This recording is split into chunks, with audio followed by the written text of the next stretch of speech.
koordinator asisten Mobile Innovation Laboratory kepada Galih. Halo, bisa muncul nggak ya? Halo, Halo Kak Galih. oke, dengar ya acaranya. Oke, Dengar. Baik, waktu dan tempat aku persilakan ya. oke, terima kasih Anding. Assalamualaikum warahmatullahi wabarakatuh.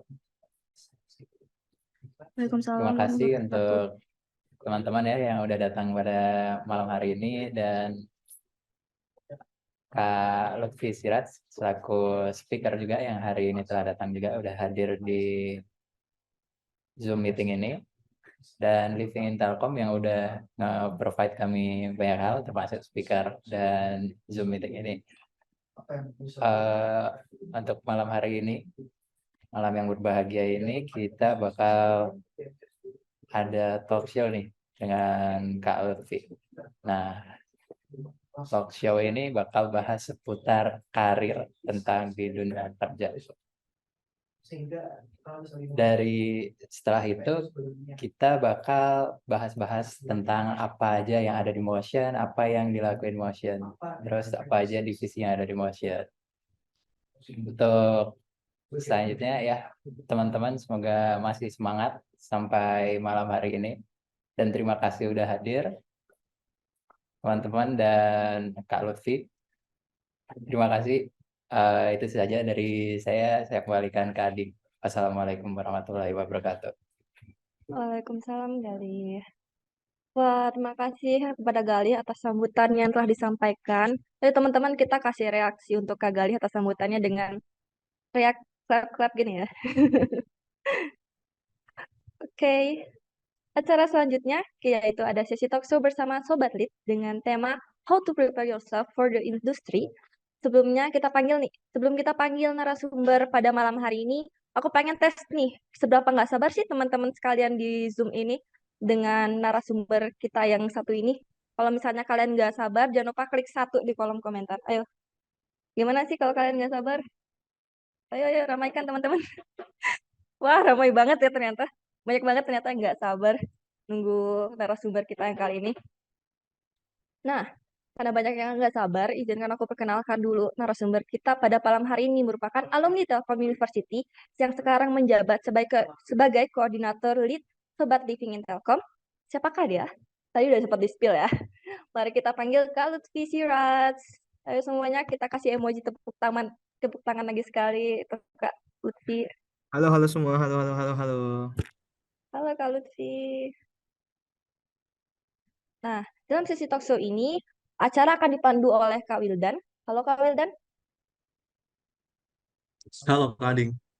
Oke, untuk sesi talkshow, waktu dan tempat aku persilahkan ya untuk Wildan dan Kak Lutfi. Oke, halo semuanya, selamat malam. Kenalin, nama aku Wildan.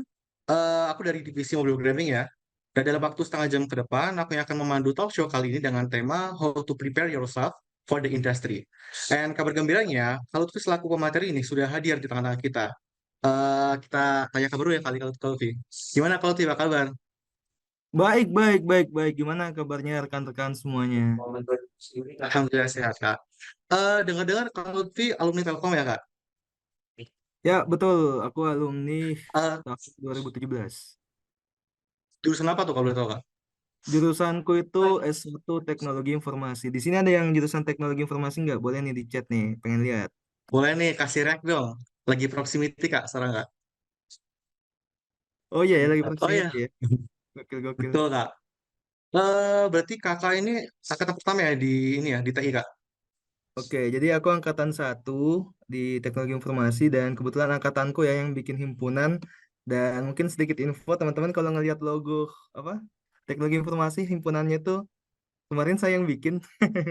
Sih, Kayak gitu. mantap. Ya. Mungkin teman-teman yang anak TI bisa kasih rek dong di Zoom-nya.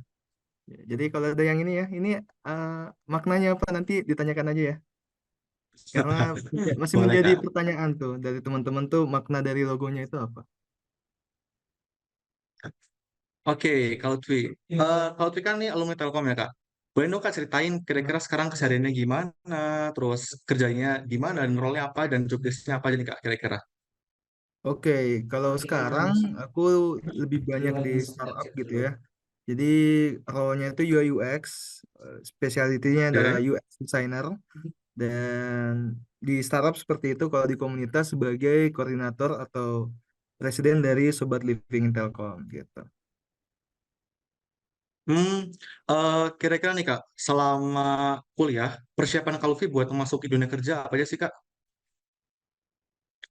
Oke, selama kuliah sebenarnya apa ya, tidak terlalu banyak gitu ya, karena bisa dibilang aku sebagai salah satu eh, mahasiswa yang sadarnya itu telat gitu. Jadi memang dulu waktu kuliah lebih banyak kegiatannya itu di kegiatan UKM gitu ya, ekskul dan lain-lain gitu. Oke. Dan dulu nggak sadar tuh tentang apa laboratorium gitu ya, ikut praktikum dan segala macam itu nggak sadar. Baru sadarnya itu di akhir-akhir semester ternyata yang penting itu justru yang itunya tadi gitu daripada yang lain-lain gitu. Nah itu sih sebenarnya persiapan. Kalau ditanya persiapan, cara ngebusnya itu adalah dengan satu terakhir ikut lab. Tapi labku itu bukan motion tapi forestry karena aku dulu passionnya adalah jaringan Pasti. security. Lalu aku perbanyak magang waktu itu jadi aku karena udah tahu nih ketinggalan gitu ya. Jadi akhirnya aku cari magang dan di mana magangnya itu bisa ngegantiin skripsiku waktu itu. Oke, ini menarik ya Kak ya. Tadi Kak kan bilang kalau awalnya itu tertarik di bidang networking Kak ya, jaringan. Nah sekarang Ya karirnya Kak ini betul. sebagai UX. Nah ini kan Betul berarti ada betul. switching karirnya Kak. Itu gimana Kak ceritanya Kak? Boleh nggak ceritain Kak kira-kira? Keputusan apa yang buat Kakak untuk switching karir? Oke, bicara tentang switching karir sebenarnya desain itu eh, apa ya adalah passion yang gak aku sadari sebenarnya dari bisa dibilang dari SMP gitu ya, dari SMP sebenarnya udah suka desain dari SMA gitu ya, tapi waktu itu mencoba melawan takdir gitu ya, masa desain sih waktu itu karena mindsetnya waktu Hmm. itu desain adalah hal yang masih sepele gitu ya dianggapnya. Jadi aku ambil SMK, kebetulan SMK-nya SMK Telkom juga, ngambilnya jaringan dan ternyata lumayan passion juga ya, TKJ. apa di TKJ Oke. teknik komputer jaringan. Lalu kemudian masuk ke mana ke kampus ngambilnya teknologi informasi dan sebenarnya agak apa ya agak blunder juga gitu ya. Blunder dalam artian aku pengennya ngelanjutin jaringan nih, ternyata pas sampai teknologi informasi agak berbeda nih, jadi lebih ke coding gitu ya. Bisa dibilang karena fakultasnya informatika sedangkan yang fokus jaringan itu ada di teknik komputer atau sistem komputer gitu ya di Ya, fakultas itu. betul betul. Jadi ya udahlah ya, menerima gitu ya. Dan ternyata semakin jalan ke sini ya semakin enjoy juga gitu ya, menikmati bagaimana belajar tentang algoritma, belajar tentang bahasa-bahasa yang sebelumnya nggak kupelajari gitu ya. Lalu kemudian kenapa bisa kembali lagi ke desain itu karena aku menemukan satu apa ya bisa dibilang satu formula yang dimana aku tuh bisa milih sebenarnya aku tuh mau jadi apa gitu.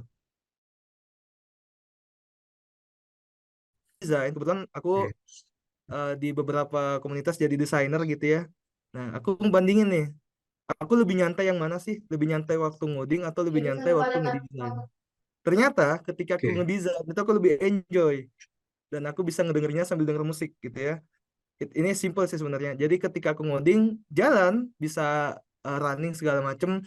Kalau ada problem bisa di solving, tapi aku entah kenapa kurang enjoy aja gitu. Jadi kayak tekanannya tuh terlalu besar gitu ya, jadi sehingga nggak menikmati pekerjaannya. Jadi akhirnya udah ngeliat nih ternyata eh, desain lebih enjoy gitu ya ngerjainnya. Dan di semester berapa ya, di semester 7 ngeliat ada yang namanya UI UX gitu ya, dan di sana mulai mendalami dan ikut magang, ikut bootcamp, akhirnya sampai di titik seperti sekarang gitu, kayak gitu.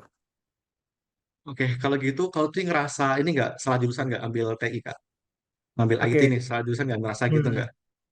Ya ya ya, sebenarnya aku sangat bersyukur ya ngambil teknologi informasi karena bisa dibilang itu sangat inline dengan jurusan UI UX, di mana teknologi informasi kita bicara tentang arsitektur, bicara tentang information system, bicara tentang bagaimana membuat sebuah apa ya sistemnya itu yang sistematis gitu ya algoritmanya. Dan pemikiran-pemikiran itu yang ternyata kita terapkan ketika kita mendesain UI UX. Jadi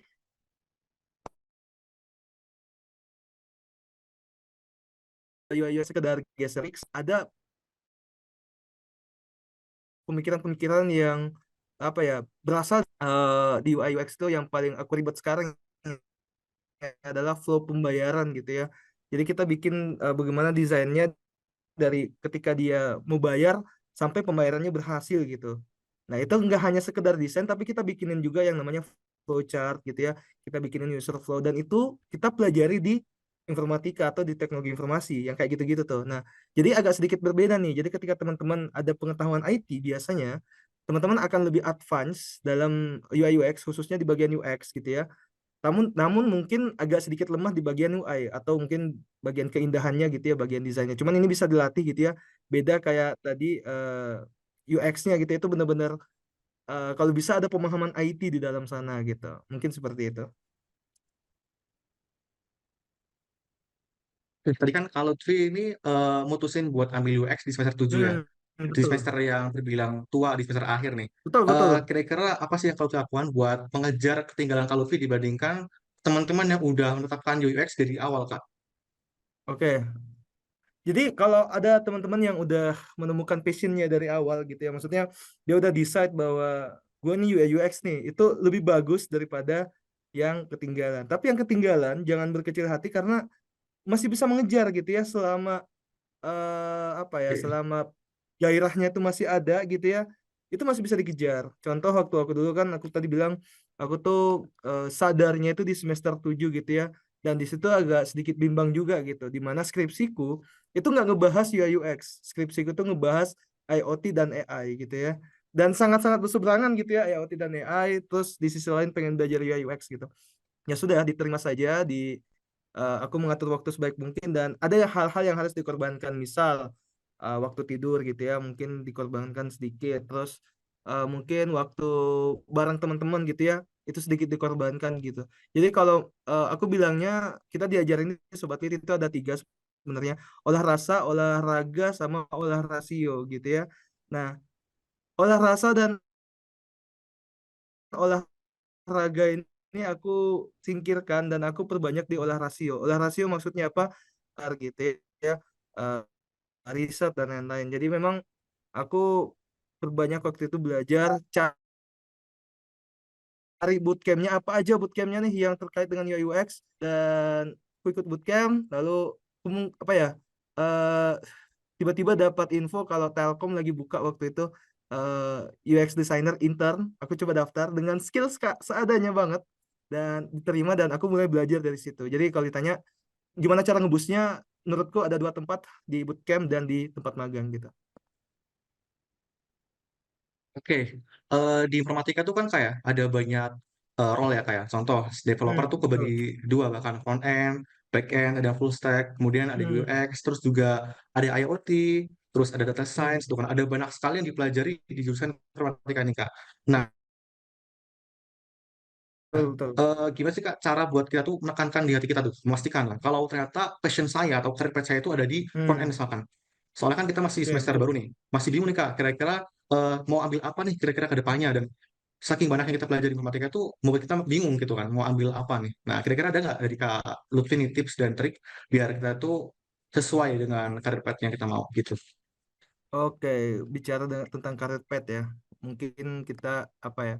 Balik lagi ke orangnya itu, dia senangnya apa. Kalau kamu senangnya visual, berarti sudah pasti gak jauh-jauh dari desain atau enggak front end tadi gitu ya. Kalau kamu senangnya mainan belakang layar, bisa aja jadi back end gitu atau DevOps. Nah, kalau aku sendiri tadi ya, aku ngelihat, aku bandingin, aku enjoynya kerja di mana. Kalau dulu waktu di IT aku tuh agak bimbang juga. Aku pengen security, aku pengen IoT, aku pengen apa ya, front end juga gitu ya waktu itu, dan aku basicnya berangkat dari Android awalnya waktu SMK, dan ya aku sadar bahwa kalau semuanya dijalanin bersamaan itu nggak akan maksimal. Jadi aku jalaninnya satu-satu gitu. Jadi dari semester awal tuh aku belajarnya itu fokusin ke jaringan gitu ya dan algoritma. Lalu semester tengah-tengah itu aku mulai fokusin IoT karena udah kebayang tuh ya, skripsinya bakal ngapain. Ternyata di tahun terakhir itu berubah jadi desain gitu. Nah, intinya adalah teman-teman harus lihat dulu teman-teman enjoy di mana gitu ya. Apakah enjoy di desain, enjoy di coding, atau enjoy di mana gitu ya. Dan kalau misal di coding, teman-teman enjoy di front end dan atau enjoy di back end. Kalau misal teman-teman, ini menurutku aja ya, kalau teman-teman misal orang yang suka apa ya, berpikir logika gitu ya, menghitung-hitung segala macam, mungkin teman-teman mainnya itu di back end gitu. Mungkin ini koreksi kalau aku salah ya, aku udah lupa-lupa juga.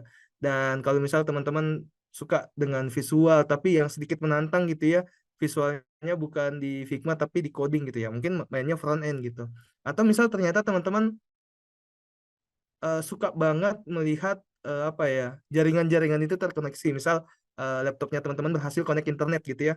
Jangan-jangan teman-teman sukanya malah jaringan gitu. Jadi lihat dulu teman-teman sukanya apa gitu ya. Dan teman-teman pertimbangkan mana hal yang teman-teman ketika pelajari itu lebih mudah teman-teman pahami. Jadi kalau aku dulu diajarin caranya adalah kalau ketika kamu memilih suatu bidang, pilih bidang mana yang kamu lebih mudah mempelajarinya gitu. Jadi misal teman-teman lebih apa ya, kalau ngerjain matematika itu lebih gampang, ya udah difokusin aja matematika dulu gitu ya sampai benar-benar ahli. Atau misal teman-teman tadi jago front end, ya udah fokusin front end dulu, karena nggak ada apa ya, bisa dibilang nggak bakal habis gitu ya.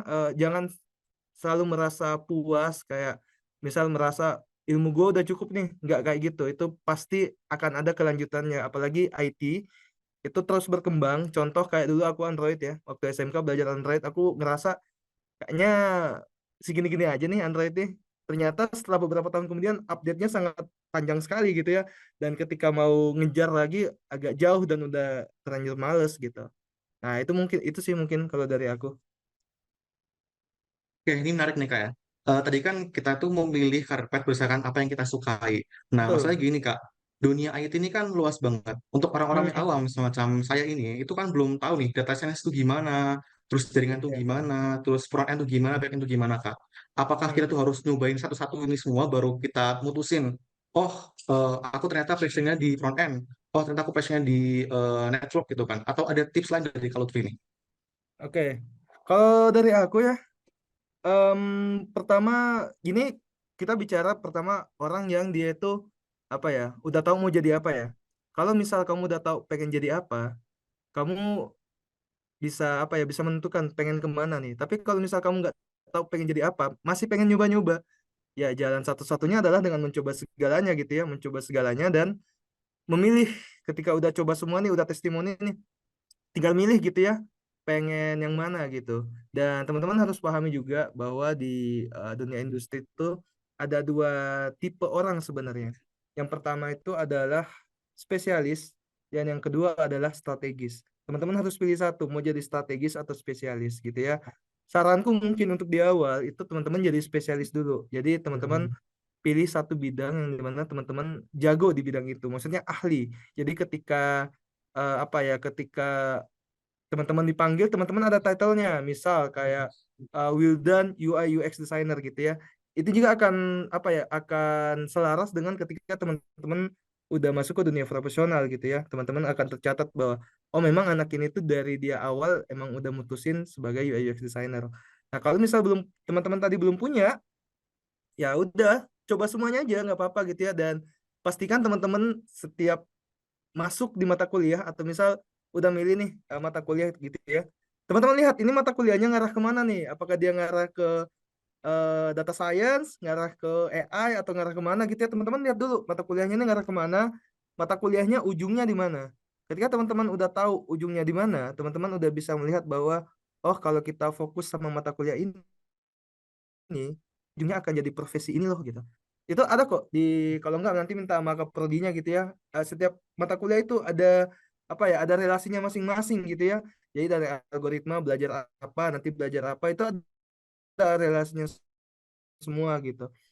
Nah, teman-teman harus tahu gitu ya, setiap mata kuliah itu relasinya kemana dan bakal jadi apa. Dan ini penting banget menurutku, jangan sampai teman-teman skip di hari pertama mata kuliah itu. Karena biasanya di hari pertama itu dasarnya banget gitu ya. Teman-teman kalau udah hari pertama dia udah skip, hari kedua, hari ketiga, pelangap-pelongo udah yakinlah dengan jangan-jangan ini gitu.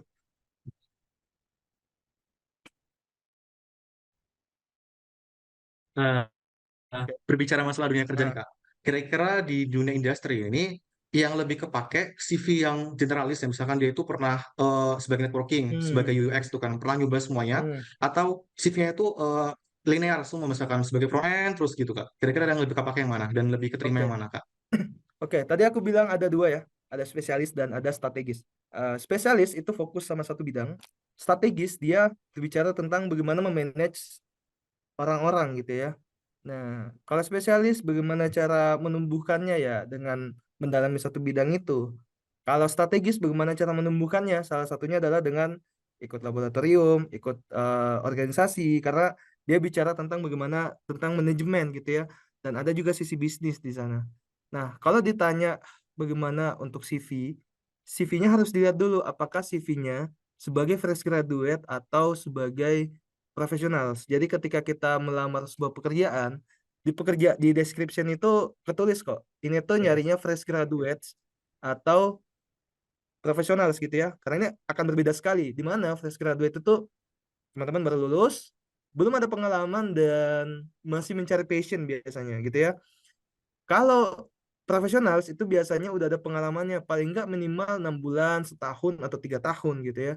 Itu kalau bicara tentang lowongan profesional. Untuk CV, ketika teman-teman bikin CV, CV-nya itu nggak boleh sama untuk setiap CV gitu ya. Jadi misal contoh, teman-teman ingin melamar bagian UI UX gitu ya. Teman-teman harus sesuaikan CV itu dengan job description-nya gitu ya. Kalau perlu kata kunci yang ada di job description-nya itu teman-teman masukin ke dalam CV teman-teman. Jadi memang setiap lowongan, setiap CV itu harus berbeda. Dan jika tadi ditanya apakah harus memasukkan semuanya atau enggak, tergantung. Kalau lowongannya adalah fresh graduate atau manajemen trainee, biasanya tuh kalau fresh graduate istilah lainnya adalah manajemen trainee MT.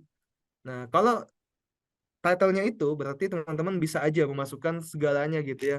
Teman-teman masukin bahwa teman-teman bisa desain, teman-teman bisa ngoding, teman-teman bisa jaringan, itu bisa kayak gitu. Tergantung kebutuhannya dan tergantung manajemen trainingnya itu apakah manajemen training IT atau general gitu ya, itu disesuaikan lagi. Beda halnya kalau teman-teman ngambilnya yang profesional spesifik gitu ya, misal UX designer. Teman-teman jangan masukin hal-hal yang sangat-sangat tidak berkaitan dengan bidang itu. Misal UX designer gitu ya, UI UX designer. Terus teman-teman masukin pengabdian masyarakat, teman-teman masukin pernah jadi eh, apa panitia event bakti sosial. Itu kan nggak sangat-sangat agak jauh gitu ya, bukan merendahkan tapi agak jauh gitu. Nah, teman-teman sesuaikan aja mana yang kira-kira relevan dan mana kira-kira nggak relevan, itu dipisahkan. Untuk masalah desain dan coding ini bisa dibilang bisa dibilang agak tricky gitu ya, karena ya UI UX erat kaitannya dengan IT. Jadi ketika teman-teman bikin misal CV IT UI UX gitu ya, teman-teman punya pengalaman IT dimasukin pun nggak apa-apa gitu ya. Jadi recruiter bisa melihat bahwa sebenarnya teman-teman ini ada pengetahuan IT-nya juga gitu. Jadi ketika ngedesain ada pengetahuan IT-nya juga. Jadi mungkin itu ya jawabannya. Jadi kalau ditanya setiap CV itu harus beda, setiap lowongan yang teman-teman lamar harus beda. Begitupun untuk CV magang itu sama modelnya. Dan pastikan ATS gitu ya. Jadi kalau portalnya itu website, teman-teman ngiriminnya ATS. Tapi kalau portalnya itu lewat email, teman-teman bisa ngirimin CV kreatif yang ada gambarnya, ada foto-fotonya, itu sebenarnya bisa aja. Tapi kalau misal portal website gitu ya, kayak rekrutmen bersama BUMN kemarin, itu kalau bisa teman-teman masukinnya yang ATS gitu ya. Tempat bikin CV ATS banyak kok di internet. Oke, kita kan sebagai mahasiswa nih Kak, kadang tuh suka minder kalau lulus fresh graduate tuh nggak punya pengalaman kerja gitu kan. Nah, Hmm, kira-kira nih Kak, sebagai mahasiswa yang fresh graduate misalkan lulus nanti, atau kita sebagai mahasiswa yang masih kuliah nih, yang masih masih aktif, pengen lamar kerja part-time untuk jurusan yang linear misalkan ambil front end, itu cara hmm, ngebusnya gimana Kak, biar masukin CV ini kayak terlihat bagus gitu di mata HRD? oke. Em, apa ya? Ini teman-teman masih baru ya, teman-teman masih Betul, mahasiswa baru masih baru. rata-rata ya. Oke. Jadi kalau aku ya, bagaimana kalau kita membuat memang personality kita yang seperti itu gitu. Jadi bukan membuat kesan, tapi memang kita orangnya adalah orang yang seperti itu gitu. Jadi kayak misal eh, kita pengen terkesan rajin, ya udah kita bikin diri kita emang adalah orang yang rajin gitu ya. Jadi untuk menumbuhkan itu sebenarnya ada banyak cara. Cuman kalau di apa ya di tempat kerja itu ada yang namanya karakter moral, ada yang namanya karakter kinerja gitu ya. Beda nih dua-duanya nih. Karakter moral itu tentang kejujuran, sopan santun, saling menghargai dan lain-lain. Karakter kinerja itu tentang kerja tuntas, tanggung jawab dan optimal gitu ya. Maksudnya dalam ketika teman-teman mengerjakan tugas itu optimal, ketika teman-teman dikasih proyek sama dosen itu bertanggung jawab gitu ya. Ketika teman-teman dapat tugas dari misal himpunan atau UKM, teman-teman tuntas kerjanya gitu ya. Yang tadi satunya moral, teman-teman ada hati dan lain-lain. Ini teman-teman bangun sendiri aja gitu ya, dibangun agar tidak puyeng ketika bikin tadi apa CV yang terkesan dan lain gitu ya. Karena kenapa? Karena kalau teman-teman mencoba menjadi orang lain itu akan sulit, sangat sulit sekali. Kita mendeskripsikan diri kita menjadi orang lain itu sangat sulit sekali. Mumpung teman-teman masih maba, teman-teman coba bikin aja dirinya menjadi orang itu gitu ya. Dibikin tadi tadi benerin karakter moral dan karakter kinerja.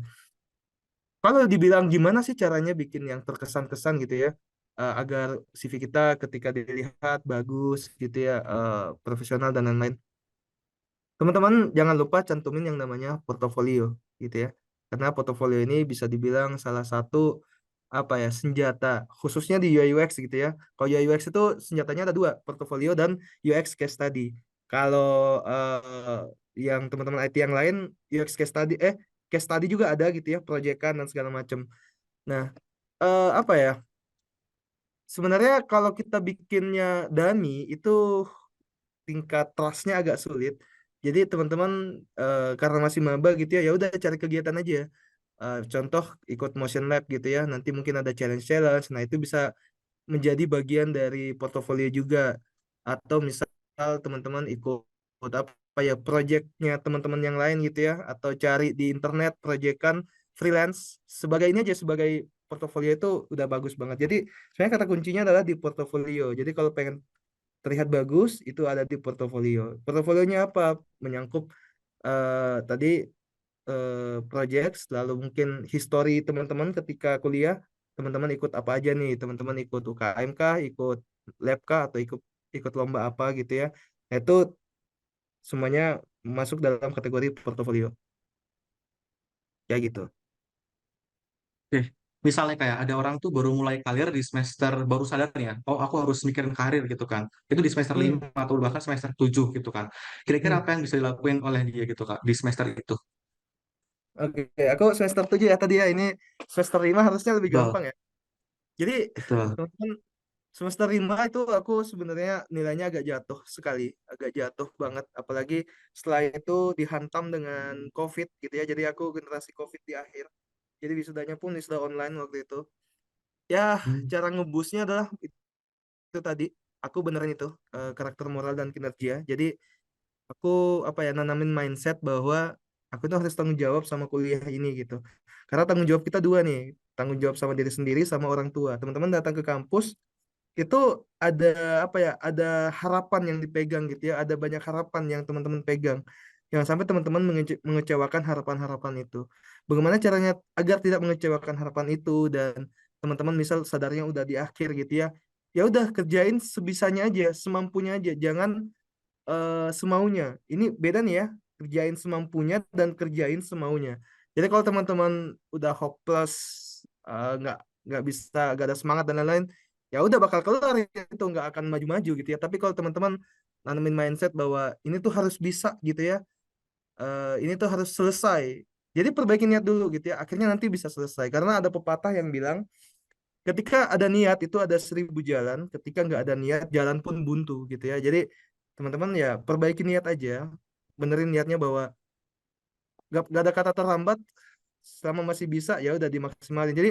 maksimalin aja pokoknya tadi bisa ikut magang bisa ikut bootcamp bisa ikut apa ya proyekan-proyekan gitu ya yang paling gampang kayaknya diikutin tuh bootcamp karena di kita tuh banyak bootcamp ya contoh di Kominfo itu ada bootcampnya namanya DTS gitu ya terus di mana lagi ya di Kemnaker itu ada kartu prakerja, itu teman-teman bisa juga ikutin sebagai bootcamp. Dan aku kemarin dapat konfirmasi bahwa mahasiswa udah bisa ikut untuk kartu prakerja, karena kebetulan aku juga ngajar di sana gitu ya. Ya teman-teman bisa ikut kayak gitu-gitu, atau teman-teman ya sedikit spend money gitu ya untuk ikut bootcamp yang berbayar. Banyak kok bootcamp berbayar yang bootcampnya itu sedikit lebih valuable, sedikit lebih bagus, dan ada harga ada kualitas lah istilahnya gitu. Kalau yang tadi DTS Kominfo sama Kemnaker itu gratis, bahkan kalau Kemnaker itu teman-teman dapat duit juga di situ, dapat duit uang saku gitu ya kalau ikut bootcamp. Jadi itu kuncinya ikut bootcamp aja, perbanyak kegiatan dan dimaksimalin Oke. gitu. Oke, bicara masalah bootcamp nih Kak. Orang yang bootcamp kan udah tahu nih Kak, kira-kira aku mau ambil role pad apa gitu kan. Nah, misal nih, aku tuh punya banyak minat nih Kak, punya banyak minat. Oh, aku ternyata suka desain, aku suka logic, aku suka jaringan gitu kan, aku suka Hmm. data. Gimana caranya buat ngiyakinin kalau ini sih karir pad aku loh, kalau ini tuh karir pad aku mau loh gitu. Itu gimana Kak? Soalnya kan bingung, masalah kemauan tuh banyak gitu. Gimana Kak? Ya, betul. Balik lagi ya. Teman-teman cari apa yang teman-teman senangi gitu ya. Karena ya kalau di- dibilang pilih yang mana, ya kita nggak bisa bisa milih semua gitu. Kecuali teman-teman pengen emang jadi generalis. Nah, itu Hmm. bisa-bisa aja teman-teman coba semuanya, tapi balik lagi, musuhnya adalah satu, musuhnya adalah waktu gitu ya. Waktunya habis, takutnya ya dengan apa ya, tapi sisi positifnya semuanya gitu ya. Jadi ketika berbicara tentang bidang itu teman-teman tahu meskipun cuman kulitnya doang gitu. Beda halnya dengan teman-teman yang spesialis tadi. Sampai akar-akarnya pun teman-teman akan tahu kalau jadi si spesialis. Jadi intinya teman-teman cari aja kira-kira mana yang paling enjoy. Kalau itu aku rumusnya itu sih. Jadi nyari mana paling enjoy dan mana yang apa ya, kalau misal aku nemu masalah nih, aku paling cepat nemu apa ya, solusinya tuh bidang yang mana gitu. Misal kayak di coding kan ada Stack Overflow gitu ya. Teman-teman nyaman nggak ketika mencari di Stack Overflow? Teman-teman nggak apa ya, nggak merasa tertekan nggak kalau Stack Overflow? Kalau desainer kan kalau udah stuck itu biasanya nyari di Camjo atau nyari di Dribble gitu ya, atau Behance referensi. Ya lihat aja enjoy yang mana gitu ya. Kalau aku lihat, aku punya kenapa sangat enjoy solvingnya tuh di Stack Overflow dan lain-lain, dia sangat enjoy. Ya udah berarti dia senengnya di situ gitu ya. Jadi kita orang-orang nggak semua sama. Jadi intinya kalau teman-teman tadi belum tahu apa gitu ya, ya udah lihat-lihat aja teaser-teasernya gitu ya, trailernya, cari-cari di YouTube bidang ini apa sih, bidang ini ngapain sih, dan pastikan end to end paham itu ngapain aja gitu ya. Kalau teman-teman udah tahu di awal yang ngapain dan di akhirnya yang bakal jadi apa, itu teman-teman akan tahu nanti bakal milih yang mana. Kalau nggak tahu ya udah cobain semua aja kayak gitu. Oke, ini menarik ya. Jadi kalau Pi kan di dunia desain ya, dan kita tahu sekarang Iya. itu banyak banget AI yang digunakan di eh, Hmm. UI UX itu mulai tergantung dengan adanya AI ini. Kalau gimana kalau Pi pandangannya? Sulit ya. Karena ya dulu aku bilang bahwa AI nggak bisa sekreatif manusia, tapi sekarang bahkan aku melihat bahwa AI itu udah apa ya, udah udah kreatif-kreatif gitu ya.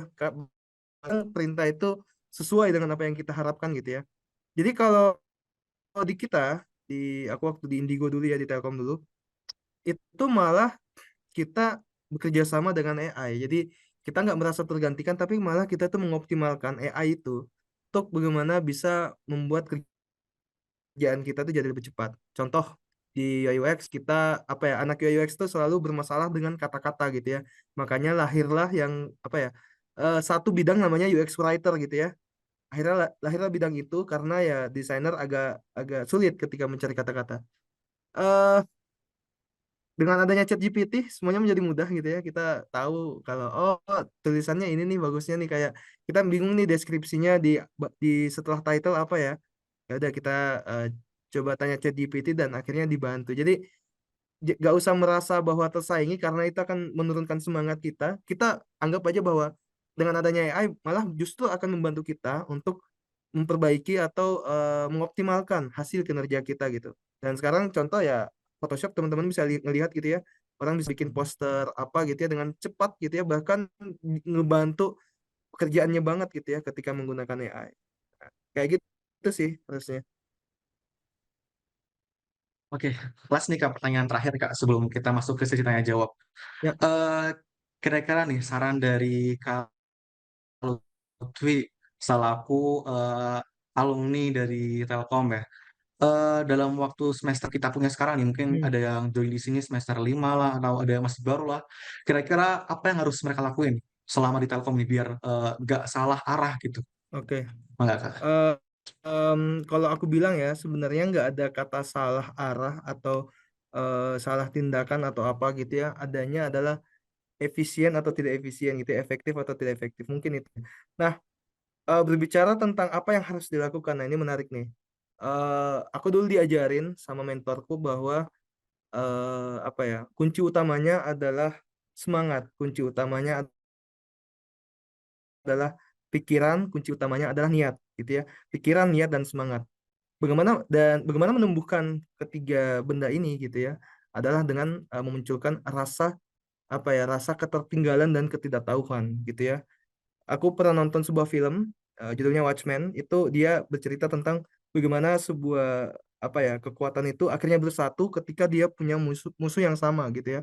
Jadi ketika dia punya musuh yang sama, ya pemikirannya semuanya bersatu gitu. Nah, ini yang bisa kita jadikan apa ya, jadikan landasan. Teman-teman di Motion Lab itu punya tugas gitu ya, punya tugas untuk memberikan informasi ini bahwa kita ini punya musuh yaitu ketidaktahuan dan ketertinggalan gitu ya. Kenapa seperti itu? Agar semangat kita itu semuanya tumbuh. Kita udah tahu, oh kita punya musuh nih. Sekarang bagaimana caranya mengalahkan musuh ini adalah dengan menyatukan pikiran. Ingat dulu kita sebelum merdeka gitu ya, kita semuanya tertindas, kita semuanya nggak ada gairah gitu ya untuk eh, berjuang merebut kemerdekaan. Akhirnya lahirlah satu orang yang namanya Soekarno yang menyatukan pikiran semua orang, menyadarkan bahwa kita ini punya musuh namanya Belanda dan Jepang. Mari kita merdeka gitu ya. Ini menjadi tanggung jawab kita semua sebagai generasi muda, khususnya teman-teman sekarang konteksnya teman-teman Motion Lab gitu ya, punya tanggung jawab untuk memberikan kesadaran kepada teman-teman bahwa mari kita kejar ketidaktahuan dan ketertinggalan ini gitu agar kita menjadi Indonesia generasi emas. Ingat teman-teman, kita ada satu apa ya, satu tujuan dari Indonesia itu generasi emas 2045. Nah, kita semua bagian dari itu. Bagaimana caranya untuk mengejar itu? Ya tadi menumbuhkan gairah itu. Kita harus sadar bahwa kita tuh apa ya, kita tuh sangat-sangat ketertinggalan, kita itu sangat-sangat tidak tahu gitu ya. Kita harus berpikir seperti gelas kosong gitu ya, gelas kosong yang tidak ada isinya. Jadi setiap ada isi, setiap ada air kita nampung-nampung aja gitu ya. Jadi mungkin intinya itu mungkin agak sulit dipahami, tapi intinya adalah teman-teman perbaiki niatnya dulu, perbaiki tadi semangatnya dulu, dan cari teman-teman yang bisa diajak untuk sama-sama berjuang gitu ya, karena itu intinya. Karena kalau teman-teman tidak punya teman, teman-teman introvert, ah ini agak sulit nih. Kalau teman-teman introvert, gak ada yang nyemangatin ya, agak susah gitu ya. Inilah pentingnya gabung komunitas, gabung laboratorium gitu ya, gabung himpunan dan lain-lain agar kita punya teman-teman yang bisa saling menyemangati kita gitu ya. Saling diberi semangat, akhirnya ya gairahnya muncul, ya tadi akhirnya bisa mengoptimalkan apa yang ingin dikejar gitu. Mungkin seperti itu. Oke, thank you kalau atas wejangannya ya. Tadi bener banget nih buat teman-teman yang ada di sini.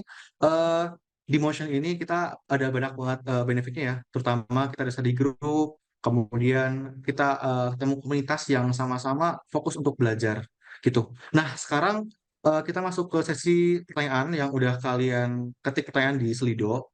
Di sini aku bacain beberapa pertanyaan yang sudah dipilih oleh teman-teman panitia. Dari Wahib DS nih Kak. Beliau menanyakan gini, kira-kira strategi terbaik yang bisa kita lakukan dalam mengembangkan diri dalam bagian laboratorium seperti apa dan apa saja rintangan-rintangan di dalam proses tersebut? Gimana Kak? sorry boleh diulang, sorry tadi aku ini. Gimana? Eh, Kira-kira strategi apa sih Kak yang terbaik yang dapat dilakukan dalam mengembangkan diri dalam bagian laboratorium? Dan kira-kira tantangannya apa aja dalam proses tersebut? Oke, siap. Ini bicara tentang ketika teman-teman jadi anggota lab gitu ya, tadi ya, kalau nggak salah ya maksudnya ya, Wildan ya. Oke, Betul, pertama betul, betul. teman-teman Ah, ketika betul. masuk lab itu cari satu orang yang teman-teman bisa menjadikan mentor. Karena ini akan penting karena tanpa mentor, tanpa istilahnya apa ya, pembimbing gitu ya, teman-teman akan agak tersesat gitu. Makanya kalau misal mungkin dalam Islam, kalau ketika kita belajar, kita harus punya namanya risalah gitu, tempat untuk bertanya, kita harus punya ustadz kayak gitu ya. Nah, sama kayak di akademis seperti ini, khususnya di lab, teman-teman harus punya satu mentor yang teman-teman apa ya, ada tempat bertanya ketika teman-teman bingung.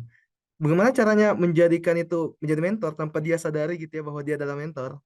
Tempelin terus aja gitu. Aku ingat dulu punya apa ya, punya cutting di Forestry.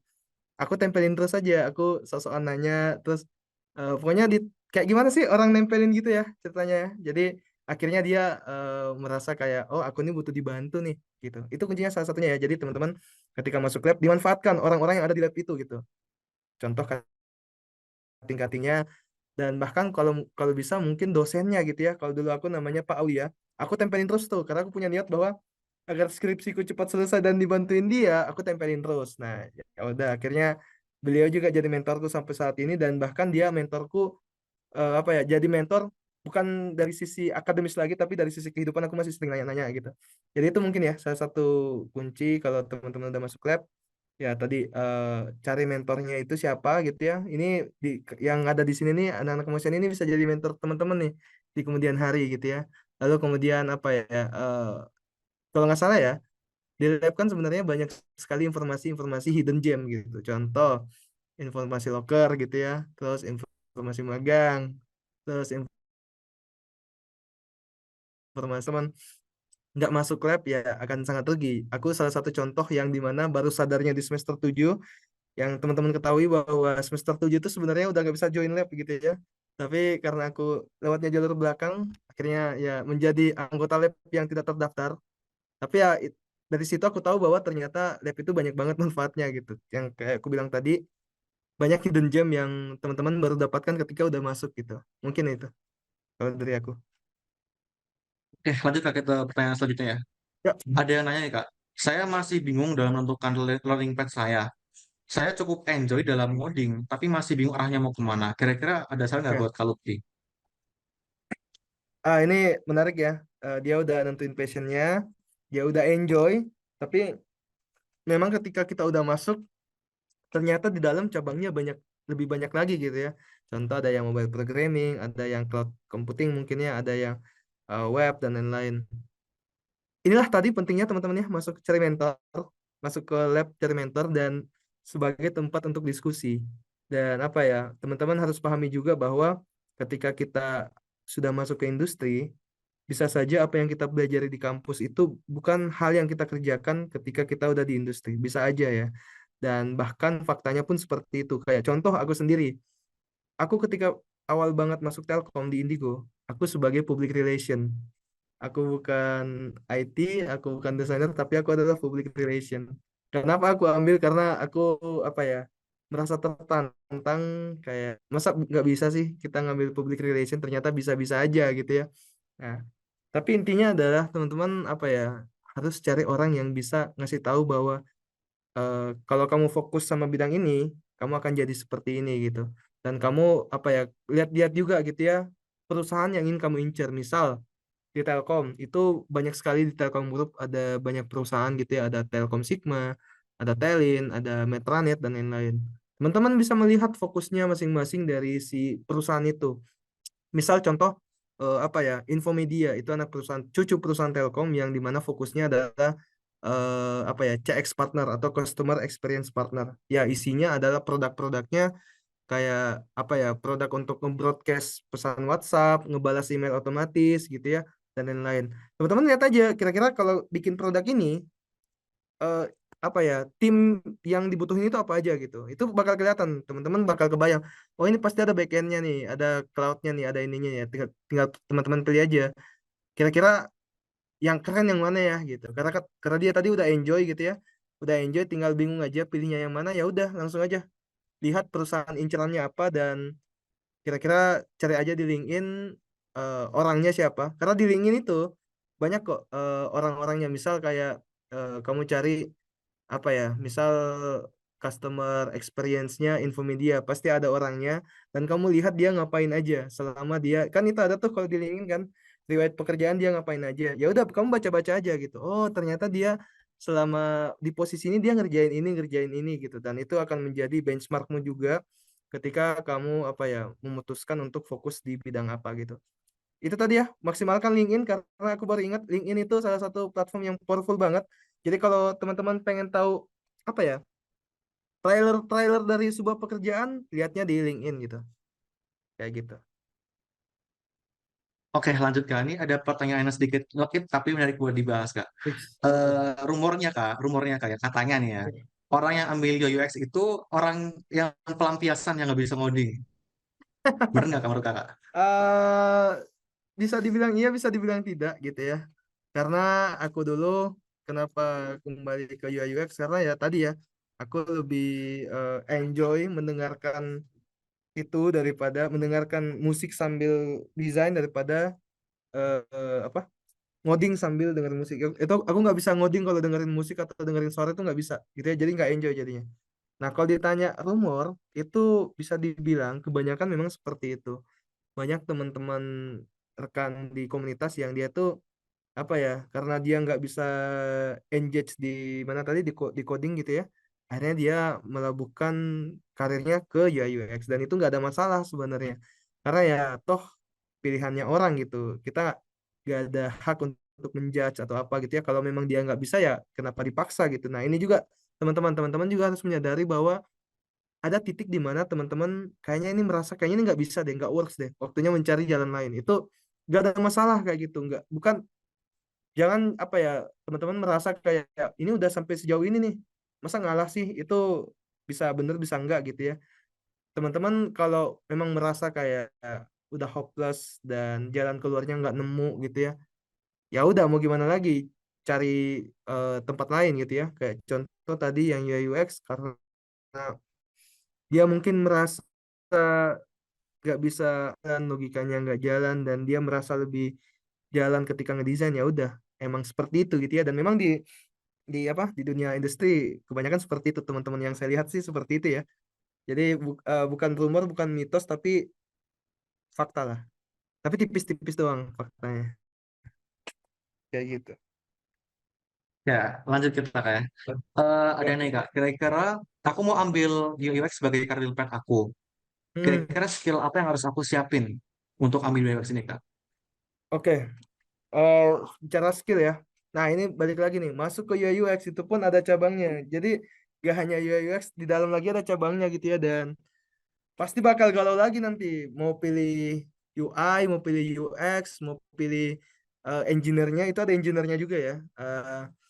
Dan kalau aku sih ya, sebagai di awal tuh aku pelajari semua. Jadi aku pelajari UI-nya, aku pelajari UX-nya, aku pelajari cara risetnya juga.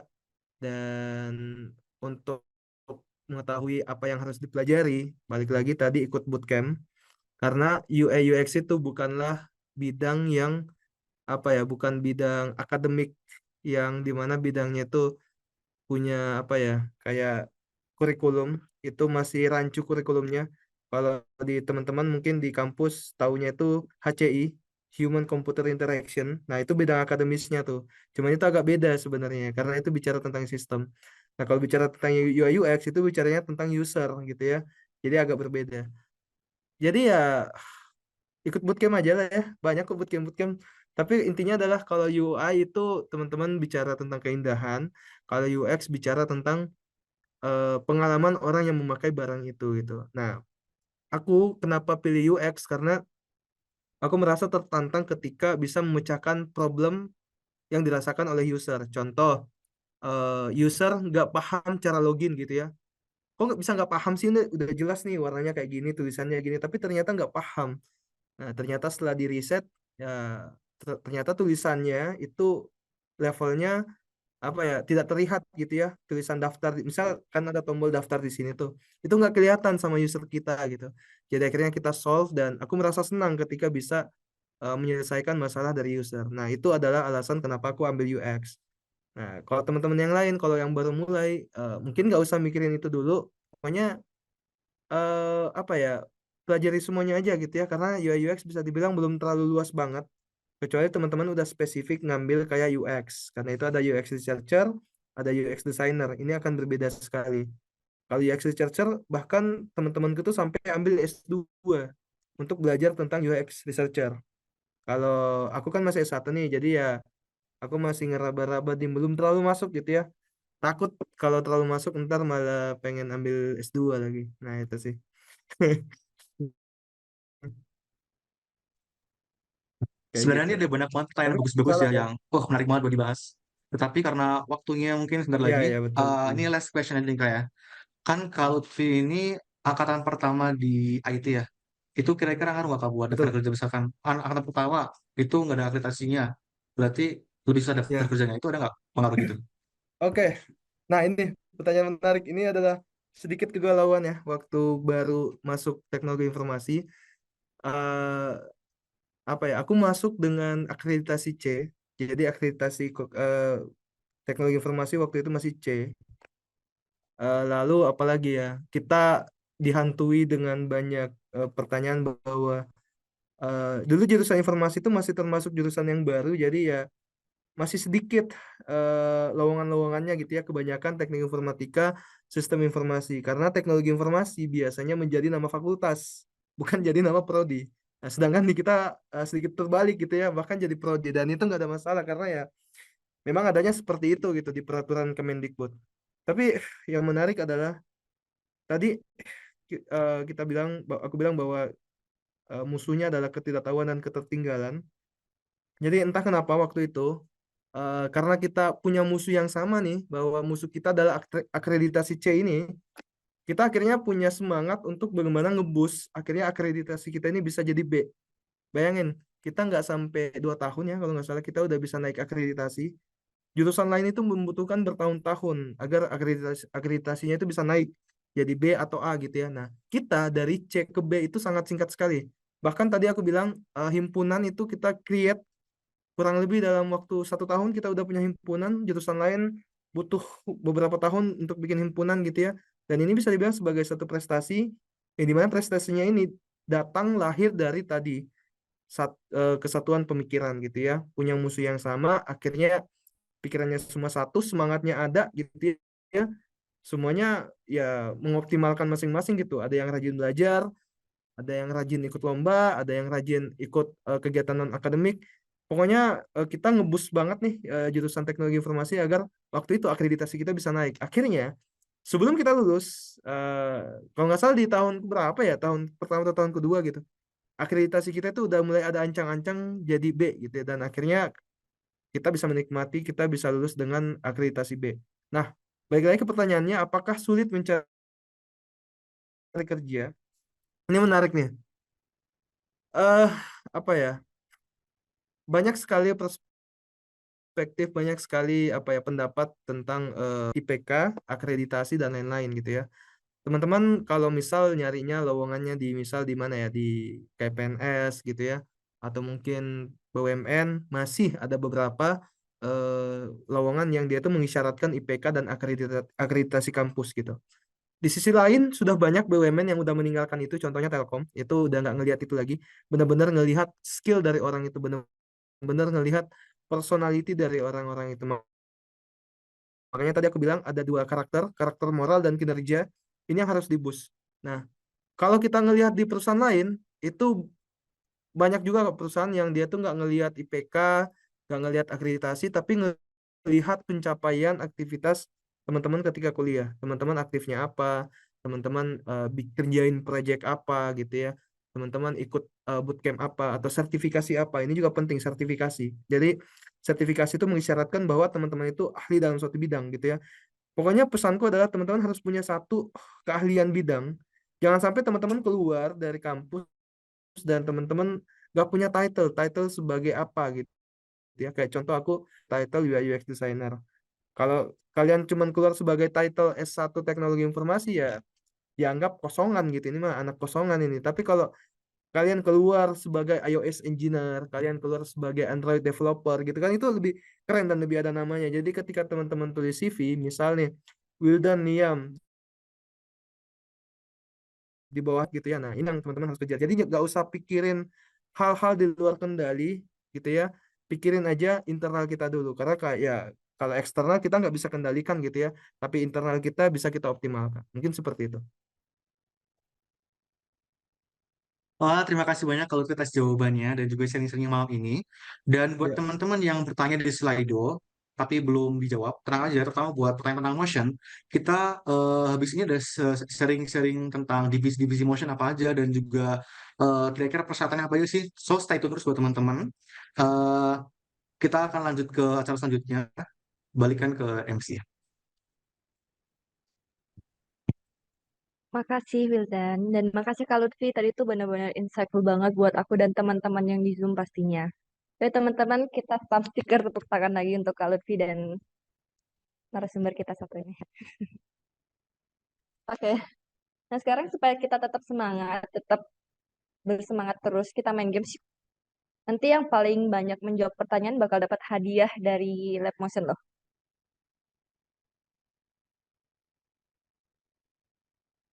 Nah, games yang akan kita mainkan itu tebak-tebakan film.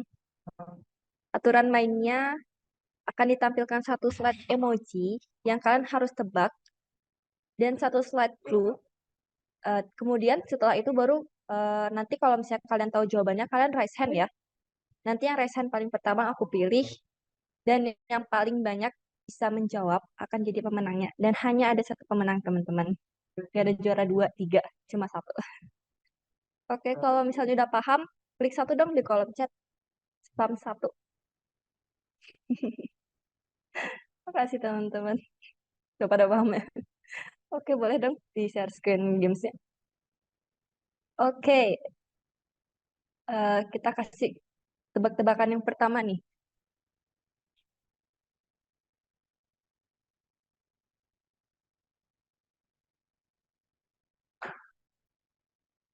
Boleh.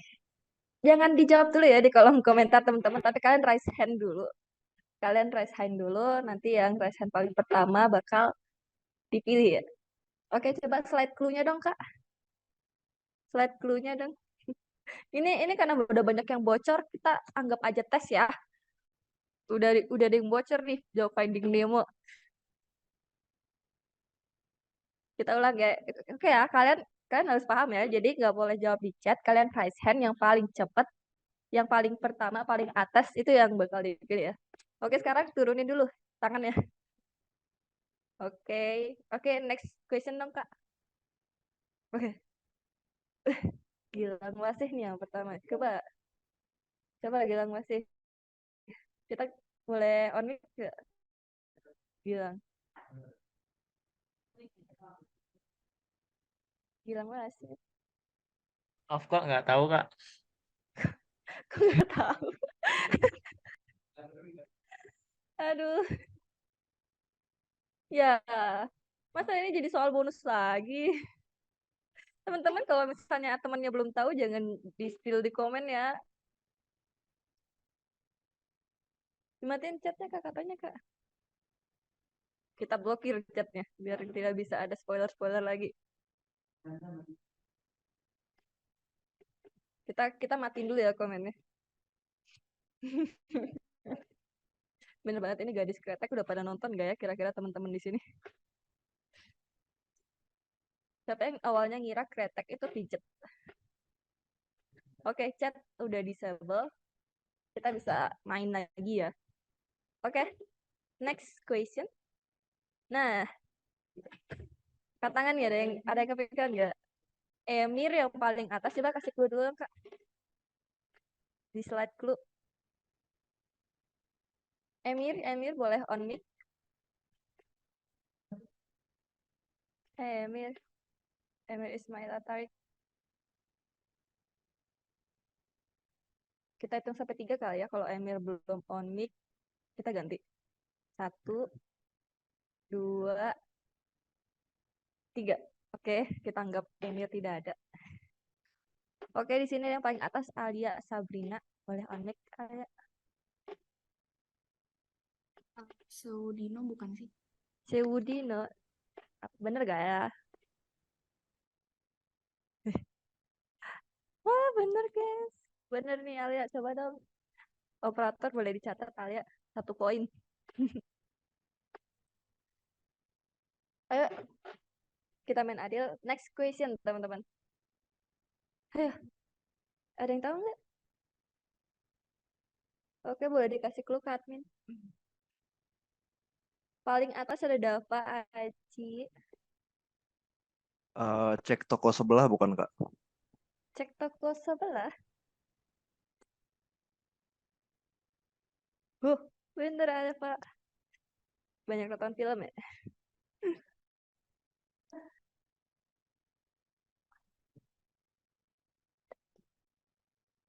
Oke. Game selanjutnya.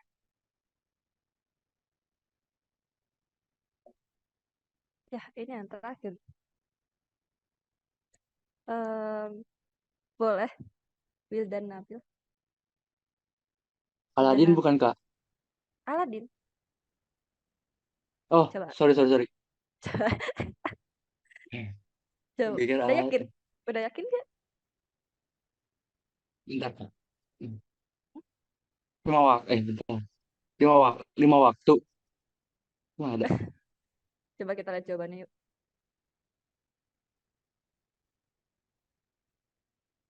Ya, salah, Nabil. Oh, waktu maghrib. Sorry. Oke, karena ternyata Dava dan tadi Alisa ya. Alia, Seri, kita paling nanti hubungin lab IG Lab Motion ya. Kalau misalnya karena kalian udah bisa ngejawab satu pertanyaan. Gak apa-apa. Kita akhirnya karena sering gak ada pertanyaan lagi. Nanti hubungin Lab Motion untuk minta hadiahnya ya teman-teman.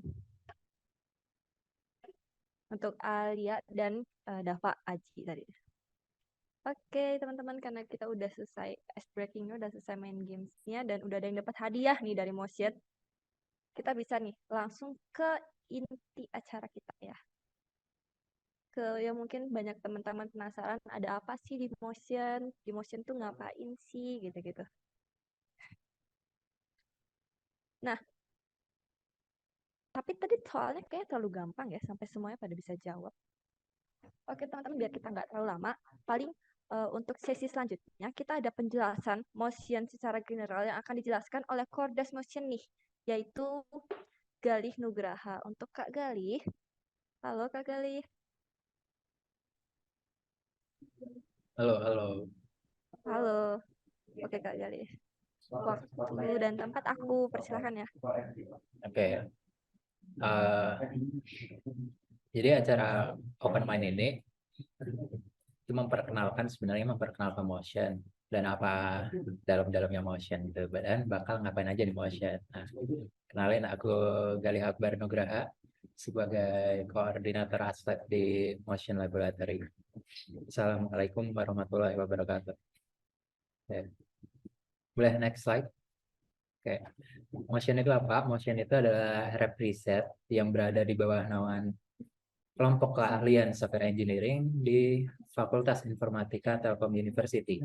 Kita fokusnya dalam pengembangan aplikasi mobile. Nah, selanjutnya.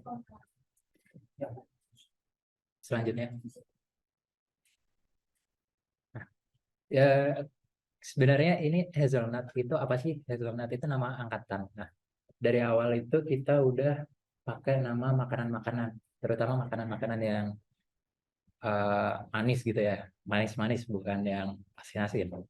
Nah, kalau di aku contohnya ini Fortune Cookie, angkatanku angkatan 6. Nah, untuk kalian yang akan masuk ini bakal masuk ke angkatan 8, diawali oleh huruf H, Hazelnut. 6 berarti Fortune Cookie, 7 itu gelato gitu. Boleh selanjutnya. kita fokusnya setelah masuk Motion Lab ini kita bakal apa? Kita bakal research tentunya karena Motion Lab ini adalah lab riset. Kemudian selain research kita juga bakal bisa nge-improve skill dan yang terakhir bisa juga job connect. Oke, lanjut. Role kita ada 3, yaitu digital business, UI UX, sama mobile programmer. Untuk lebih jelasnya nanti bakal dijelasin sama teman-teman yang dari ahli-ahlinya nih, dari masing-masing divisi gitu. Nah, si digital business ini tentunya dong dia bakal ngembangin gimana bisnisnya, gimana usahanya, apa sih peluangnya, apa sih yang bisa dibikinin aplikasi gitu. Karena Motion ini kan mobile gitu, mobile app.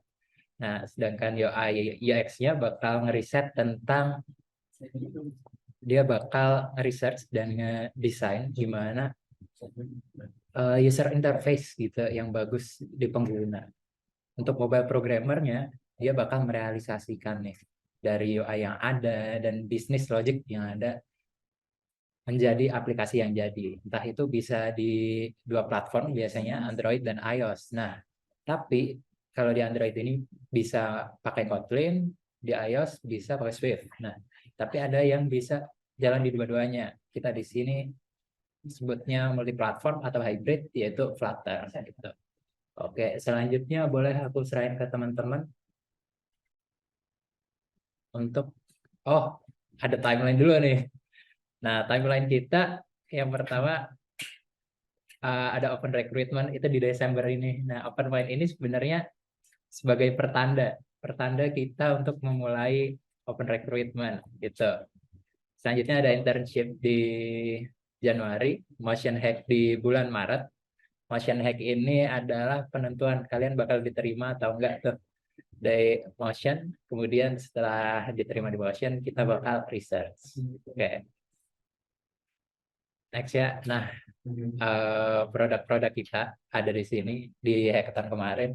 Biasanya di hackathon itu kalau udah selesai kita upload nih produk-produknya di Instagram Motion kita. Kalau kalian penasaran, kalian bisa scroll ke bawah tuh sampai ketemu produk-produk dari Motion Hack kedua.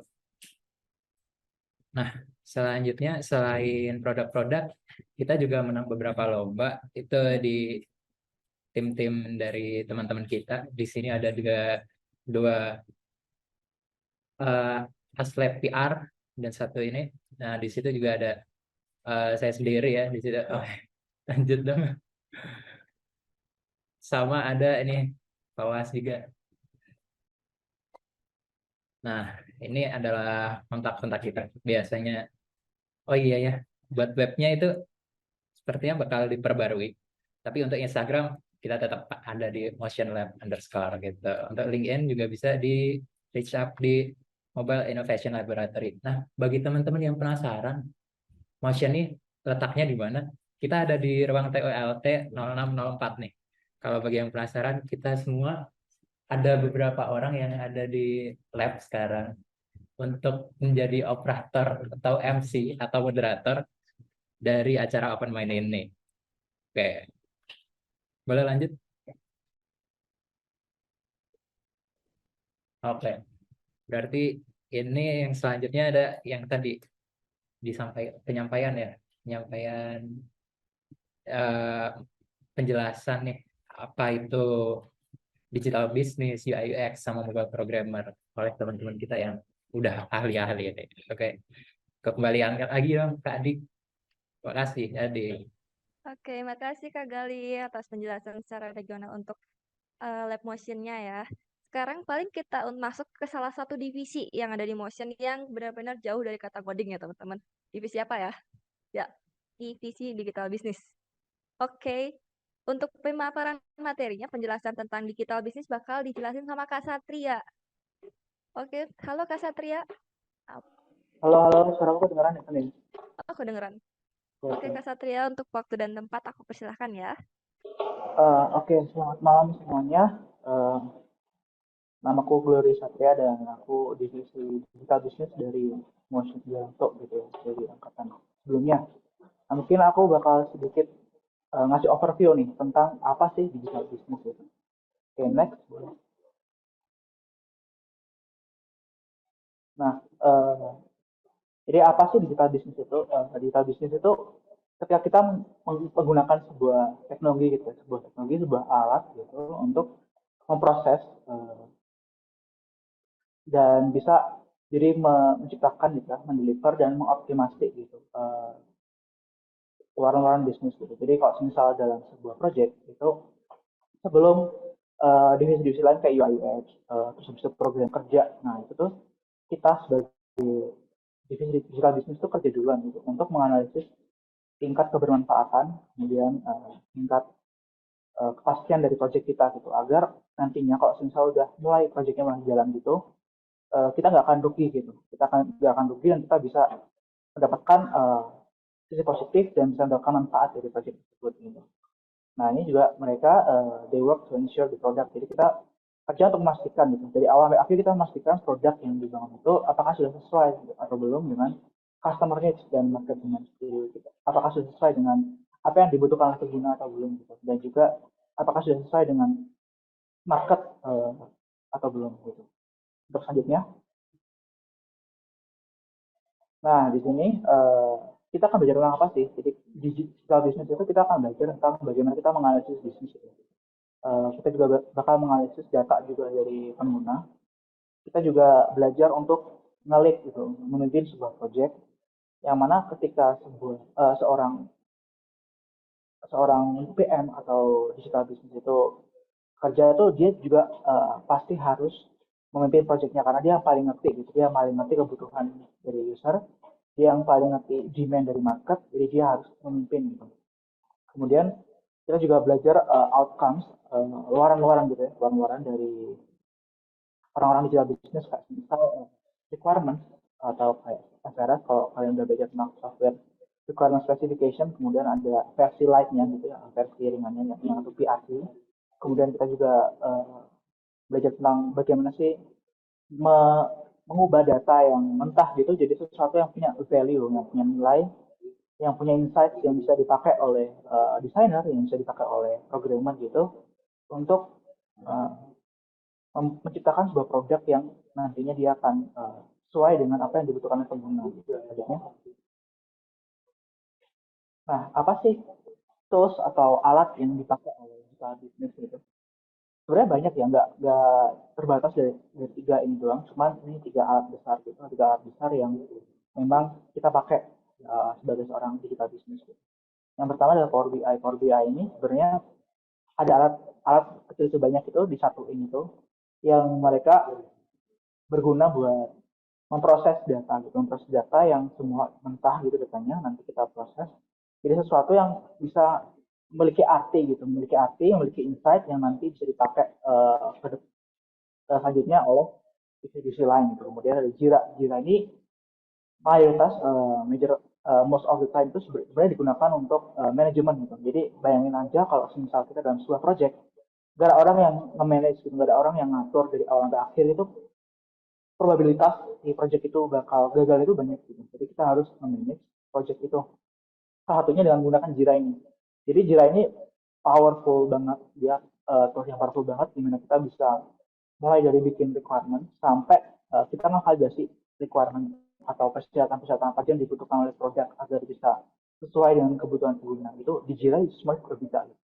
Kemudian 365, Microsoft 365 itu kita tahu sendiri kayak Word, Excel, PowerPoint dan lain-lain itu kan kita gunakan untuk mengolah data gitu ya, mengolah data, mempresentasikan data, kemudian memvisualisasi data gimana caranya agar orang-orang yang bekerja dengan kita itu bisa memahami apa yang sebenarnya diperlukan gitu dalam proyek ini. Kan karena orang-orang digital business itu kalau dalam proyek dia bekerja dengan divisi lain ya. Jadi kita harus gimana caranya kita menyampaikan sesuatu yang bisa dimengerti oleh mereka. Selanjutnya. Nah, untuk career path sendiri sama kayak tools tadi ya, nggak terbatas di 3 ini, tapi ya mayoritas di 3 ini gitu. Jadi orang-orang digital business itu dia juga bisa jadi data analis karena dia mengkonvert gitu ya, mengkonversi sebuah data mentah, benar-benar data mentah jadi sebuah data yang punya value gitu, punya insight yang bisa dipakai gitu. Kemudian business analis juga, business analis sebenarnya orang yang bekerja pertama dalam sebuah project gitu. Jadi desainer, habis itu programmer, tester dan lain-lain itu nggak bisa kerja kalau misal business analyst itu nggak kerja gitu. Karena bahasa satu dasar yang diperlukan di project itu yang ada requirements, habis itu ada user needs dan lain-lain itu dianalisis oleh seorang business analyst. Nah, jadi sangat fundamental banget kalau misal seorang business analyst itu belajar tentang hal-hal yang ada di digital business. Kemudian ada IT consultant, jadi tadi aku bilang kita berusaha untuk mengolah data gitu ya, mengolah kebutuhan pengguna gitu. Apa yang pengguna keluhkan gitu kita konversi sebagai solusi-solusi. Itu berkaitan banget dengan gimana kita sebagai konsultan ngasih solusi dari permasalahan yang dihadapi oleh pengguna. Misal kalau di konteks IT consultant itu berarti klien gitu. Dan juga ada banyak career path lain, kayak aku sekarang di magang jadi quality assurance. Sebenarnya quality assurance pun dia erat kaitannya dengan project management dan digital business, karena balik lagi kita harus memastikan produk yang dibuat itu apakah dia sudah sesuai dengan persyaratan yang sudah ditentukan sebelumnya, atau ternyata dia masih banyak yang perlu diperbaiki gitu. Jadi emang banyak banget potensial karir path dari digital business itu, dan kalian bisa explore banget di divisi ini gitu. Lanjutnya. Nah, untuk kurikulum sendiri, kita akan belajar selama 8 minggu. Gitu. Sama kayak aku dulu juga belajar 8 minggu juga di angkatan sebelumnya. Yang dimulai dari user research dan market research. Jadi kita melihat dari sudut pandang pengguna dan sudut pandang market gitu. Jadi kita memahami apa yang dibutuhkan oleh pengguna, pun juga kita memahami apa yang sedang relevan di market gitu. Kemudian di week kedua, kita belajar metode bagaimana kita menerjemahkan user needs gitu jadi sebuah produk lewat design thinking gitu. Dan juga kita bagaimana menerjemahkan sebuah market insight itu jadi hal yang bisa dipahami oleh banyak orang menggunakan sebagai platform. Kemudian di week ketiga kita belajar juga tentang metode juga ini. Jadi dan startup, habis itu prototyping dan MVP itu sebenarnya juga metode gimana cara kita membuat sebuah produk. Jadi banyak banget metode, cuman dipilih beberapa yang memang paling relevan dengan industri saat ini. Kemudian week keempat ada OKR. OKR itu Object Key Result. Ini hubungannya dengan project management, karena dalam project kita harus membagi solusi besar jadi solusi-solusi yang lebih kecil gitu, agar milestone yang kita akan lalui itu lebih mudah di reach gitu ya. Kemudian kita juga bakal belajar apa aja sih role di project management dan business intelligence tadi, dan potensial karir juga akan kita bareng gitu, belajar bareng-bareng. Kemudian di week kelima kita belajar product roadmap dan PRD. Jadi ini outputnya, PRD juga output. Sebenarnya nggak cuma PRD ya, ini PRD itu sebenarnya live question, karena ada yang namanya SRS itu lebih teknis, dan sebenarnya seorang business analyst pun juga harus ngerti, nggak cuma PRD gitu. Cuman yang banyak dipakai sekarang PRD kalau kita cari cepat gitu. Kemudian di week 6 ada prioritization dan agile plus Scrum.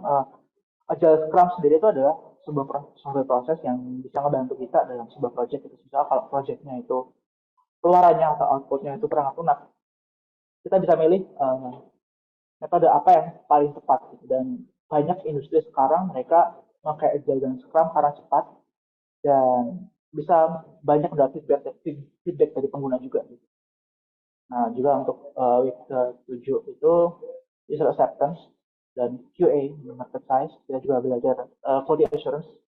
Kita juga belajar user acceptance. Jadi produk itu harus diterima, harus mendapat penerimaan dari user. Kita nggak bisa nge-deliver produk yang nggak diterima oleh user gitu. Itu hasilnya sia-sia gitu. Jadi user acceptance itu penting juga. Kita juga belajar gimana kita make sure produk yang bakal di-deliver itu sudah memenuhi standar atau belum. Nah, untuk week terakhir kita juga bakal belajar DDLC dan SDLC. Ini mungkin kalau misal anak-anak yang dari TKS pernah atau informatika yang ngerti ya tentang software development life cycle, termasuk Agile dan Scrum tadi, tapi kita mungkin bahas lebih jauh nanti, bahas lebih banyak juga karena metodenya nggak cuma Agile dan Scrum gitu ya, kayak misal V-Model, Waterfall, RID, dan lain sebagainya. Nah, selanjutnya. Ya, jadi itu sekian dari aku. Kalau misalnya kalian masih banyak pertanyaan, bisa langsung kontak aja, dan mungkin link juga buat tanya-tanya gitu.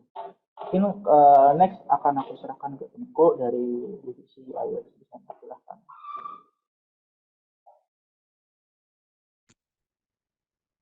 Terima kasih untuk Satria atas pemaparan untuk divisi DB-nya.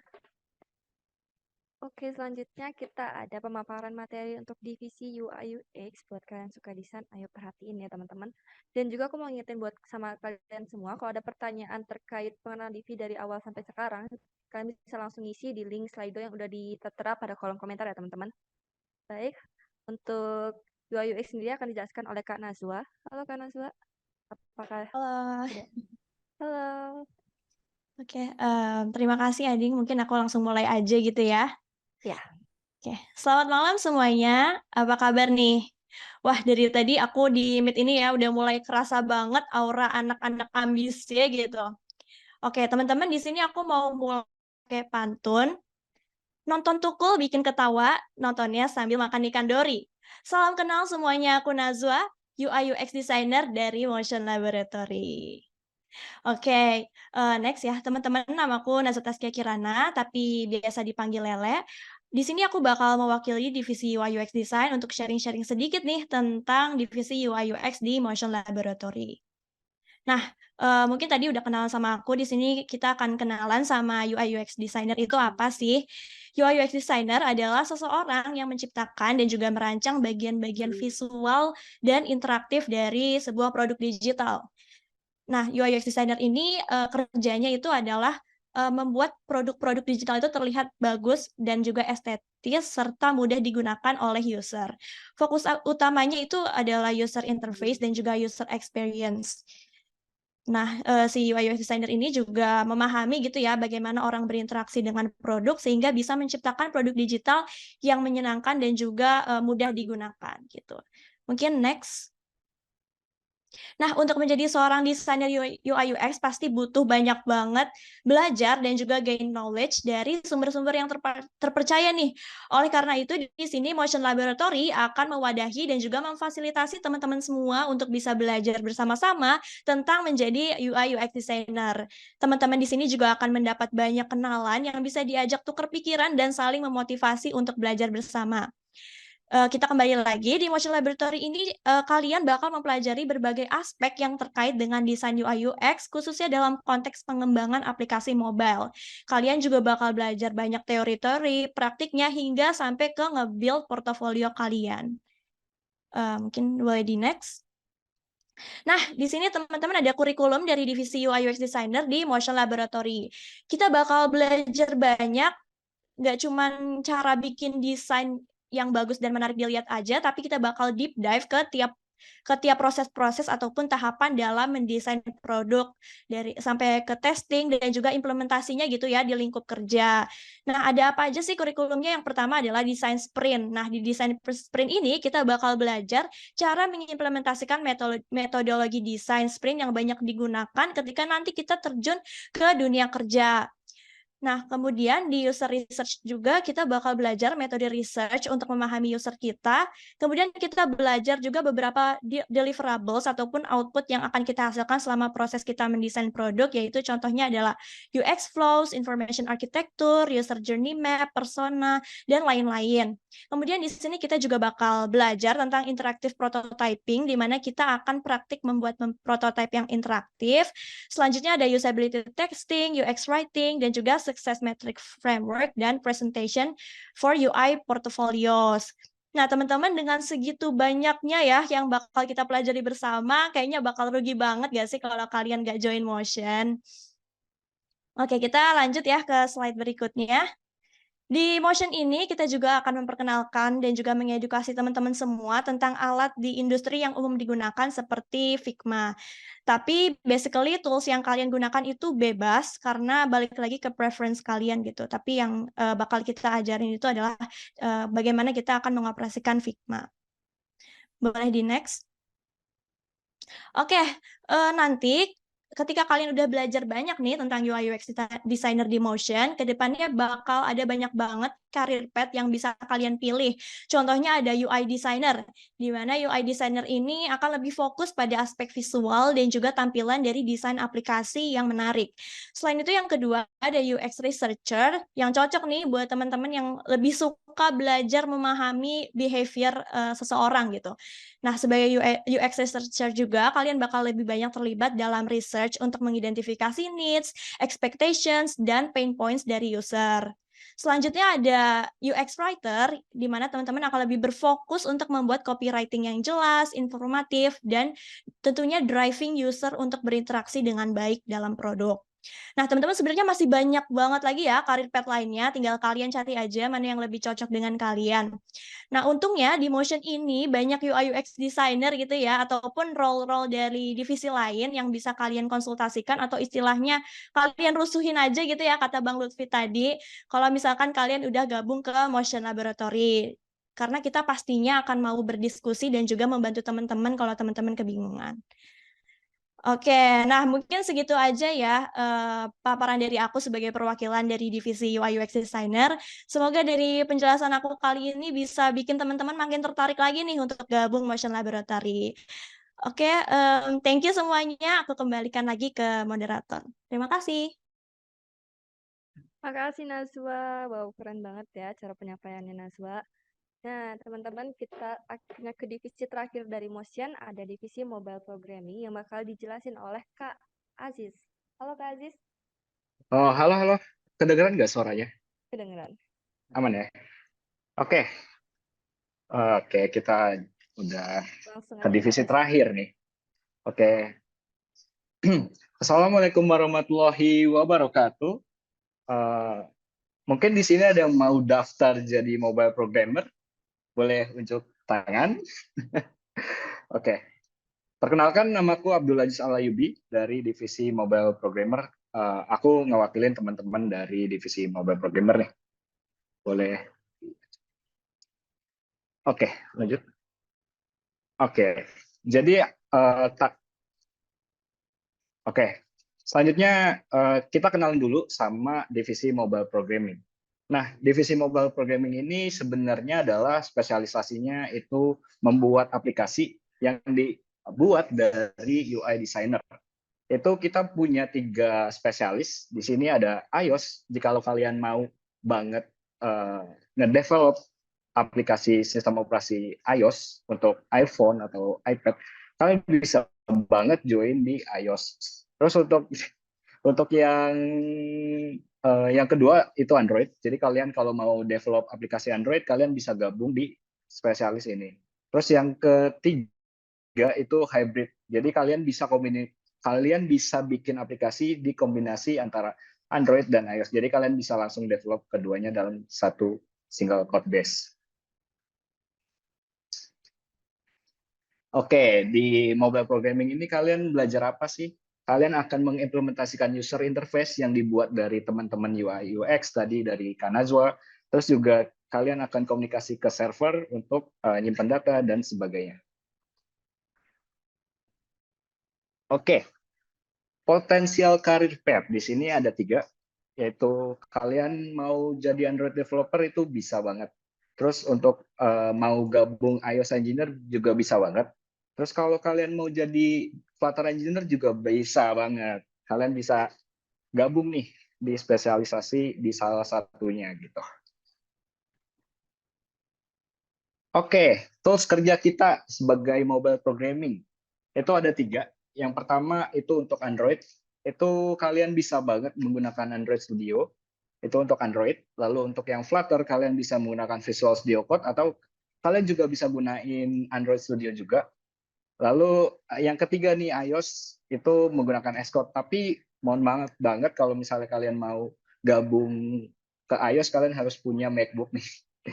Sayangnya. Boleh di next. Oke, mungkin kalian penasaran programming language dan framework-nya itu kita menggunakan apa? Untuk Android kita menggunakan Kotlin untuk bahasanya, untuk kinerjanya tadi, untuk kerangka kerjanya itu menggunakan Android Studio tadi. Terus untuk yang Flutter itu sebenarnya agak typo ya di sini kok Dart ya, bukannya Dart. Oke. Tapi di sini nggak apa-apa. Di sini Dart and Flutter. Jadi kalian kalau mau jadi Flutter engineer ya kalian bisa banget nih untuk pelajarin bahasa ini. Terus untuk yang ketiga itu Swift. Jadi kalian ya kalau mau jadi iOS engineer harus bisa Swift gitu. Di sini kita ketiganya kalau kalian spesialisasi kalian bisa milih salah satu spesialisasi. Flutter kah, Android kah, atau iOS kah? Lalu kurikulum untuk Android sendiri kita yang pertama itu sama kayak teman-teman yang lain itu minggu 8 sampai minggu ke-8 itu di week pertama itu kita belajar recycle view, di week kedua kita type view dan bottom navigation. Terus yang ketiga itu kita akan working with library dan gunain intent juga untuk ganti patch misalnya. Terus yang keempat kita juga working with local database, jadi kalian belajar SQLite. Terus yang kelima di minggu kelima kalian akan belajar working with Firebase tools, itu real time database. Lalu yang keenam working with retrofit. Jadi kalau kalian gunain API biasanya itu pakainya retrofit. Lalu yang minggu ke-7 kita akan belajar mengenai notifikasi. Lalu yang ke-8 kita belajar lah mengenai testing dan launching app. Lalu selanjutnya ini kurikulum untuk iOS itu yang sama juga dengan teman-teman yang lain. Itu kita belajar selama 8 week. Minggu pertama itu introduction IDE Xcode, kita belajar Xcode-nya gimana dan human interface guideline untuk iOS itu seperti apa. Lalu slicing UI dan navigasi, lalu animasi dan package kita akan gunain package juga. Lalu untuk yang keempat concurrency, terus yang kelima core data, keenam itu networking. Minggu ke-7 kita pakai arsitektur pattern aplikasi iOS VVM. Kalian akan belajar gimana cara paint code menggunakan VVM arsitekturnya. Yang ke-8 itu testing. Lalu yang terakhir nih, kalian mau spesialisasi, males lah mau bikin aplikasi Android atau iOS gitu. Jadi kalian bisa langsung bikin dua-duanya sekalian. Itu bisa gabung banget di Flutter nih. Di minggu pertama kita akan belajar ya pengenalan mengenai Flutter widget. Jadi kalian akan diajarin sama teman-teman Aslab itu pengenalan Flutter, widget-widgetnya seperti apa dan sebagainya. Lalu yang kedua itu playing with widget menu, kalian akan belajar menu kayak bottom navigasi, terus drawer dan sebagainya. Lalu yang ketiga itu navigasi antara package, dan kita juga akan bekerja dengan library atau package di minggu ketiga. Minggu keempat itu kita menggunakan state management menggunakan GetX, karena untuk pemula itu lebih gampang sih untuk GetX. Lalu yang kelima untuk ningkatin kerja kita itu kita gunain GetCLI. Lalu yang keenam kita juga akan belajar mengenai API. Lalu yang ketujuh kita akan belajar dengan database juga. Lalu yang kedelapan itu testing. Oke, sekian pemaparan dari MP. Semoga kalian bisa join di sini dan jadi spesialisasi di salah satunya. Terima kasih. Wassalamualaikum warahmatullahi wabarakatuh. Dikembalikan ke MC. Halo, terima kasih untuk Aziz atas penyampaian materinya dan keren banget. Oke, kita masuk ke sesi tanya jawab. Kebetulan udah banyak banget ternyata pertanyaan yang teman-teman ajuin di Slido. Nah, paling dari aku akan membacakan pertanyaannya, dan salah satu dari pemateri sebelumnya ada Kak Gali, Abdul, dan Naswa serta Satria yang akan menjawab sesuai dengan bidangnya masing-masing ya teman-teman. Oke, untuk pertanyaan pertama, kalau semisal udah join ke salah satu divisi di Motion Lab, apakah bisa switch divisi? Karena saya sendiri masih agak bingung cenderung kemana. Mungkin ini bisa dijawab oleh Kak Galih ya. Gini, kalau misal masa internship udah selesai, nah itu bisa banget untuk halo, oh udah masuk ya? Sudah. Kalau misal masa internship udah selesai, itu bebas banget. Kalian mau pilih di mana, itu bebas banget. Tapi untuk masa internship ini, eh, divisi mana, itu kalian tergantung kalian paling banyak hadir di divisi mana. Misal di mobile programming nih, ternyata dari 8 minggu itu kalian hadir 7-nya di mobile programming dan 1 minggunya hadir di UI UX. Nah, itu berarti kalian dianggapnya di mobile programming gitu sih. Gimana? Sudah menjawab atau belum tuh? Oke, kita ke pertanyaan selanjutnya. Kak, aku suka banget UI UX, udah coba 2 kali ikut lomba tapi belum menang. Mau join divisi UI UX tapi belum dapat achievement. Apa ada kemungkinan untuk bisa masuk, Kak? Mungkin bisa dijawab oleh Naswa ya. Oke, ya menarik banget ya pertanyaannya. Tentu saja kamu bisa gitu ya untuk join, divisi UI UX karena yang paling penting adalah semangat kamu untuk terus belajar dan, berpartisipasi dalam lomba itu adalah sebuah langkah yang sangat positif. Jadi nggak perlu kamu, apa namanya ya, belum dapat achievement itu nggak apa-apa, yang penting kamu udah coba untuk terjun ke lomba itu. Karena dari kamu ikut lomba tersebut kan pasti dapat banyak banget insight dan juga experience kan. Nah, jadi, emang yang paling penting itu adalah bukan achievement-nya, tapi adalah proses belajar dan juga pengalaman yang kamu dapatkan, selama berpartisipasi gitu dalam lomba, dan itu juga bisa menjadi nilai tambah kalau kamu mau join ke Motion gitu. Jadi untuk jawabannya masih sangat possible, bahkan bisa menjadi nilai plus juga karena kamu udah pernah join lomba gitu ya, untuk masuk ke divisi UI UX Design. Mungkin itu sih jawaban dari aku. Oke, makasih Naswa atas jawabannya. Nah, untuk pertanyaan selanjutnya, Kak, untuk career path di divisi digital business, data science jadi salah satunya atau bukan, Kak? Soalnya saya ada punya keinginan untuk menjadi data science. Mungkin bisa dijawab oleh Kak Satria ya. Oke, mungkin ada sedikit miskonsepsi di sini. Jadi orang data analis dan data scientist itu beda gitu.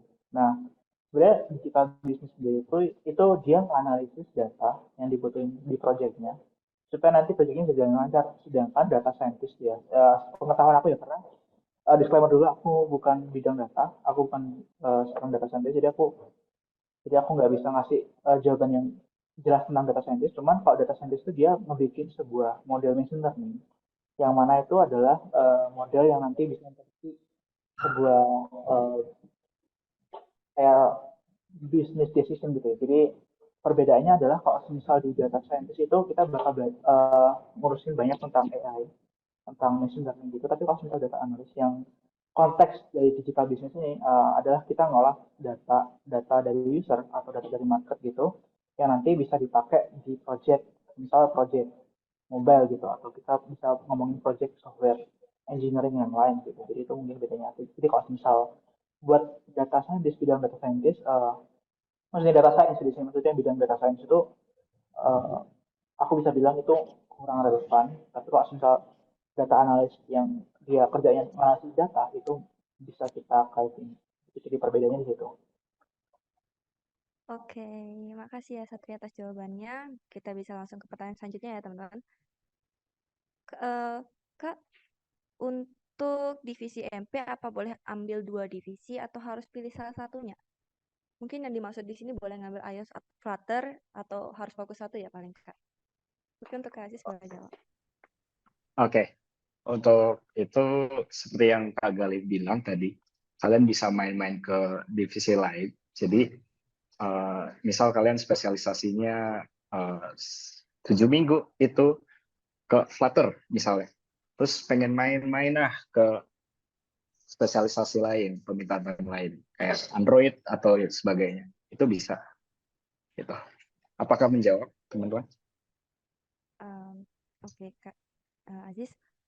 Mungkin ini pertanyaan untuk divisi MP lagi ya, Kak. Android programmingnya pakai XML atau Jetpack Compose ya, Kak? Saat ini kita masih pakai XML. Mungkin nanti bisa dikembangin ke Jetpack. Oke, ini ada pertanyaan selanjutnya untuk Kak Satria paling. Jika saya tidak memiliki basic di bidang digital bisnis, apakah masih bisa mengikuti jalannya kegiatan lab nanti?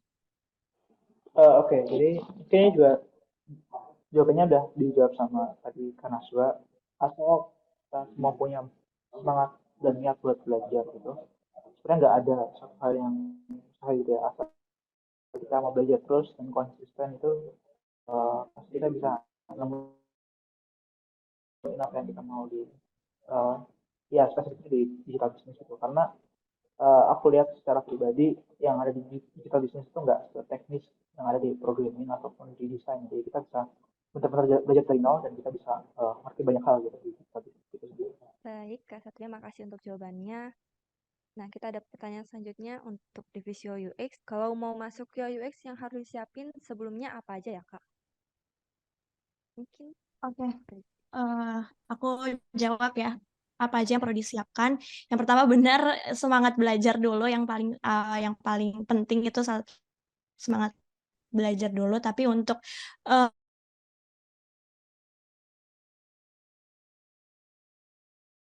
aja yang harus disiapin, mungkin sedikit nih tentang UI UX itu apa. Tentang apa sih yang mendasarnya dulu deh, user face sama user experience itu bedanya tuh apa. Mungkin bisa juga belajar ya tentang tools design seperti Figma ataupun Maze, pokoknya belajar dulu aja gitu tools desainnya, karena kan sekarang course di luar udah banyak, di YouTube juga ada, jadi setidaknya kalian tuh udah punya bekal sebelum nanti memutuskan untuk join Motion Laboratory. Terus mungkin juga bisa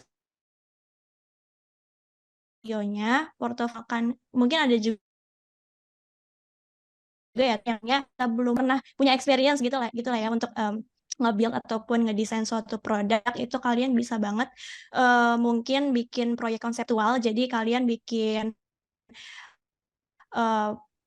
istilahnya proyek imaginer kalian bisa lihat mungkin di Google itu banyak case study-nya, kalian bisa pilih case study-nya apa aja, terus kalian mungkin bisa mulai tuh bikin ataupun ngerancang produk berdasarkan case study itu gitu. Jadi kita tuh sebenarnya walaupun nggak ada pengalaman, kita bisa menciptakan pengalaman itu sendiri dengan tadi kita bisa bikin proyek konseptual, atau mungkin yang kedua itu kita bisa mengambil course digital. Contohnya itu di Coursera dan lain-lain. Karena di course-course tersebut itu ada beberapa ya yang provide tugas akhir yang bisa kalian jadikan portofolio juga gitu. Jadi nggak perlu khawatir gitu ya kalau kalian belum pernah terjun langsung ke proyek-proyek, tapi kalian bisa menciptakan peluang kalian untuk buat suatu proyek sendiri gitu teman-teman. Mungkin gitu aja kali ya jawaban dari aku. Kasih. Oke, makasih Najwa. Ini ada pertanyaan mungkin bisa dijawab dari Galih ya. Faktor-faktor apa saja yang jadi poin plus dalam rekrutmen Motion Kak gitu? Boleh Kak Galih dijawab? Oh, boleh diulang pertanyaannya, faktor-faktor apa aja yang Jadi poin plus dalam rekrutmen eh plus apa ya? dalam rekrutmen Motion. Oke. Halo. Masih. Oh ya, sebentar ya.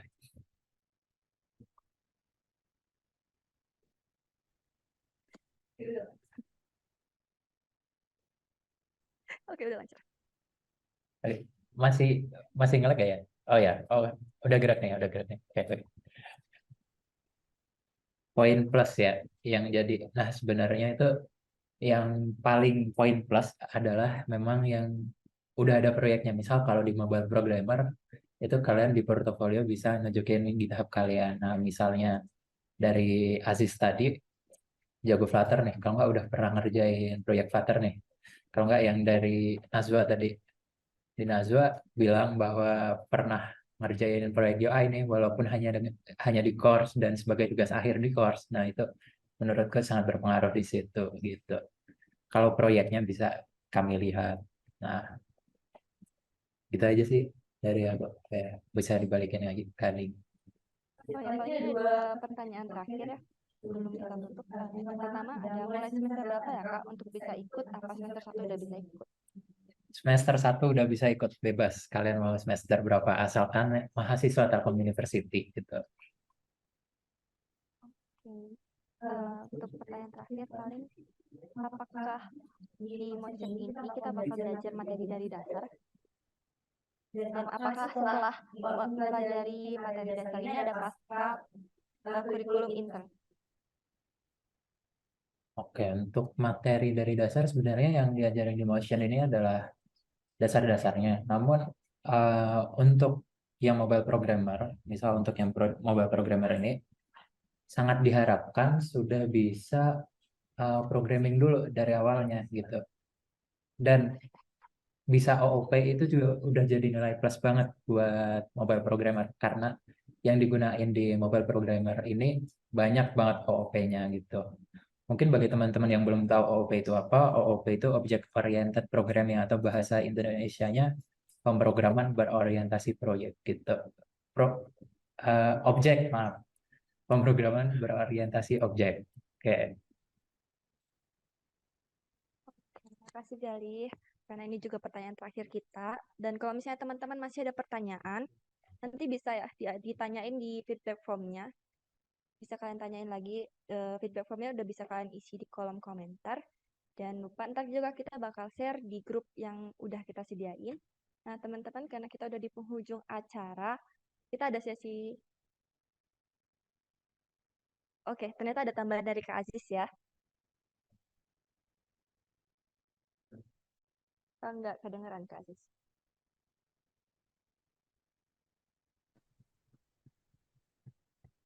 Oke, halo. Apakah suaranya terdengar? Oke, anggap aja sudah terdengar. Untuk tambahan tadi dari Kak Galih itu sebenarnya kita provide YouTube tutorial untuk basicnya, jadi kalian bisa kunjungin YouTube tutorialnya nanti yang bakal di-share. Terima kasih. Oke, makasih ya atas tambahannya dari Kak Aziz. Oke teman-teman, karena kita udah di penghujung acara, kita ada sesi foto bersama nih. Ayo semuanya boleh on cam untuk kita sesi foto bersama ya teman-teman. Ayo yang cuma virtual background doang, sekarang muncul dong orang-orangnya.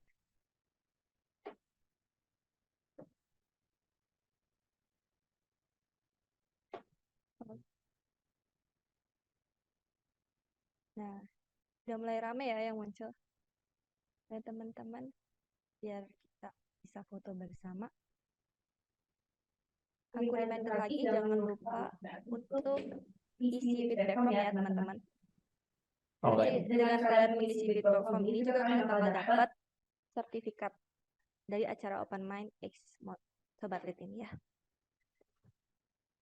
Oke, boleh kita pose ya. Kita pose motion, ala motion. Pose begini ala motion. Ayo teman-teman. Kita pose ala motion ya. Mungkin Aku itu teman-teman yang mau pakai filter heboh-heboh nih, boleh banget nih filternya yang heboh-heboh nih. boleh banget teman-teman. Oke teman-teman. Yuk kita gaya motion. Aku hitung 1 sampai 3 ya. Operator jangan lupa untuk foto kita semua. 1, 2, 3. Oke, lagi sekali. 1, 2, 3. Gaya bebas teman-teman. Gaya bebas, gaya andalan kalian biasanya gimana kalau foto? Boleh ya? Gaya andalan aku begini.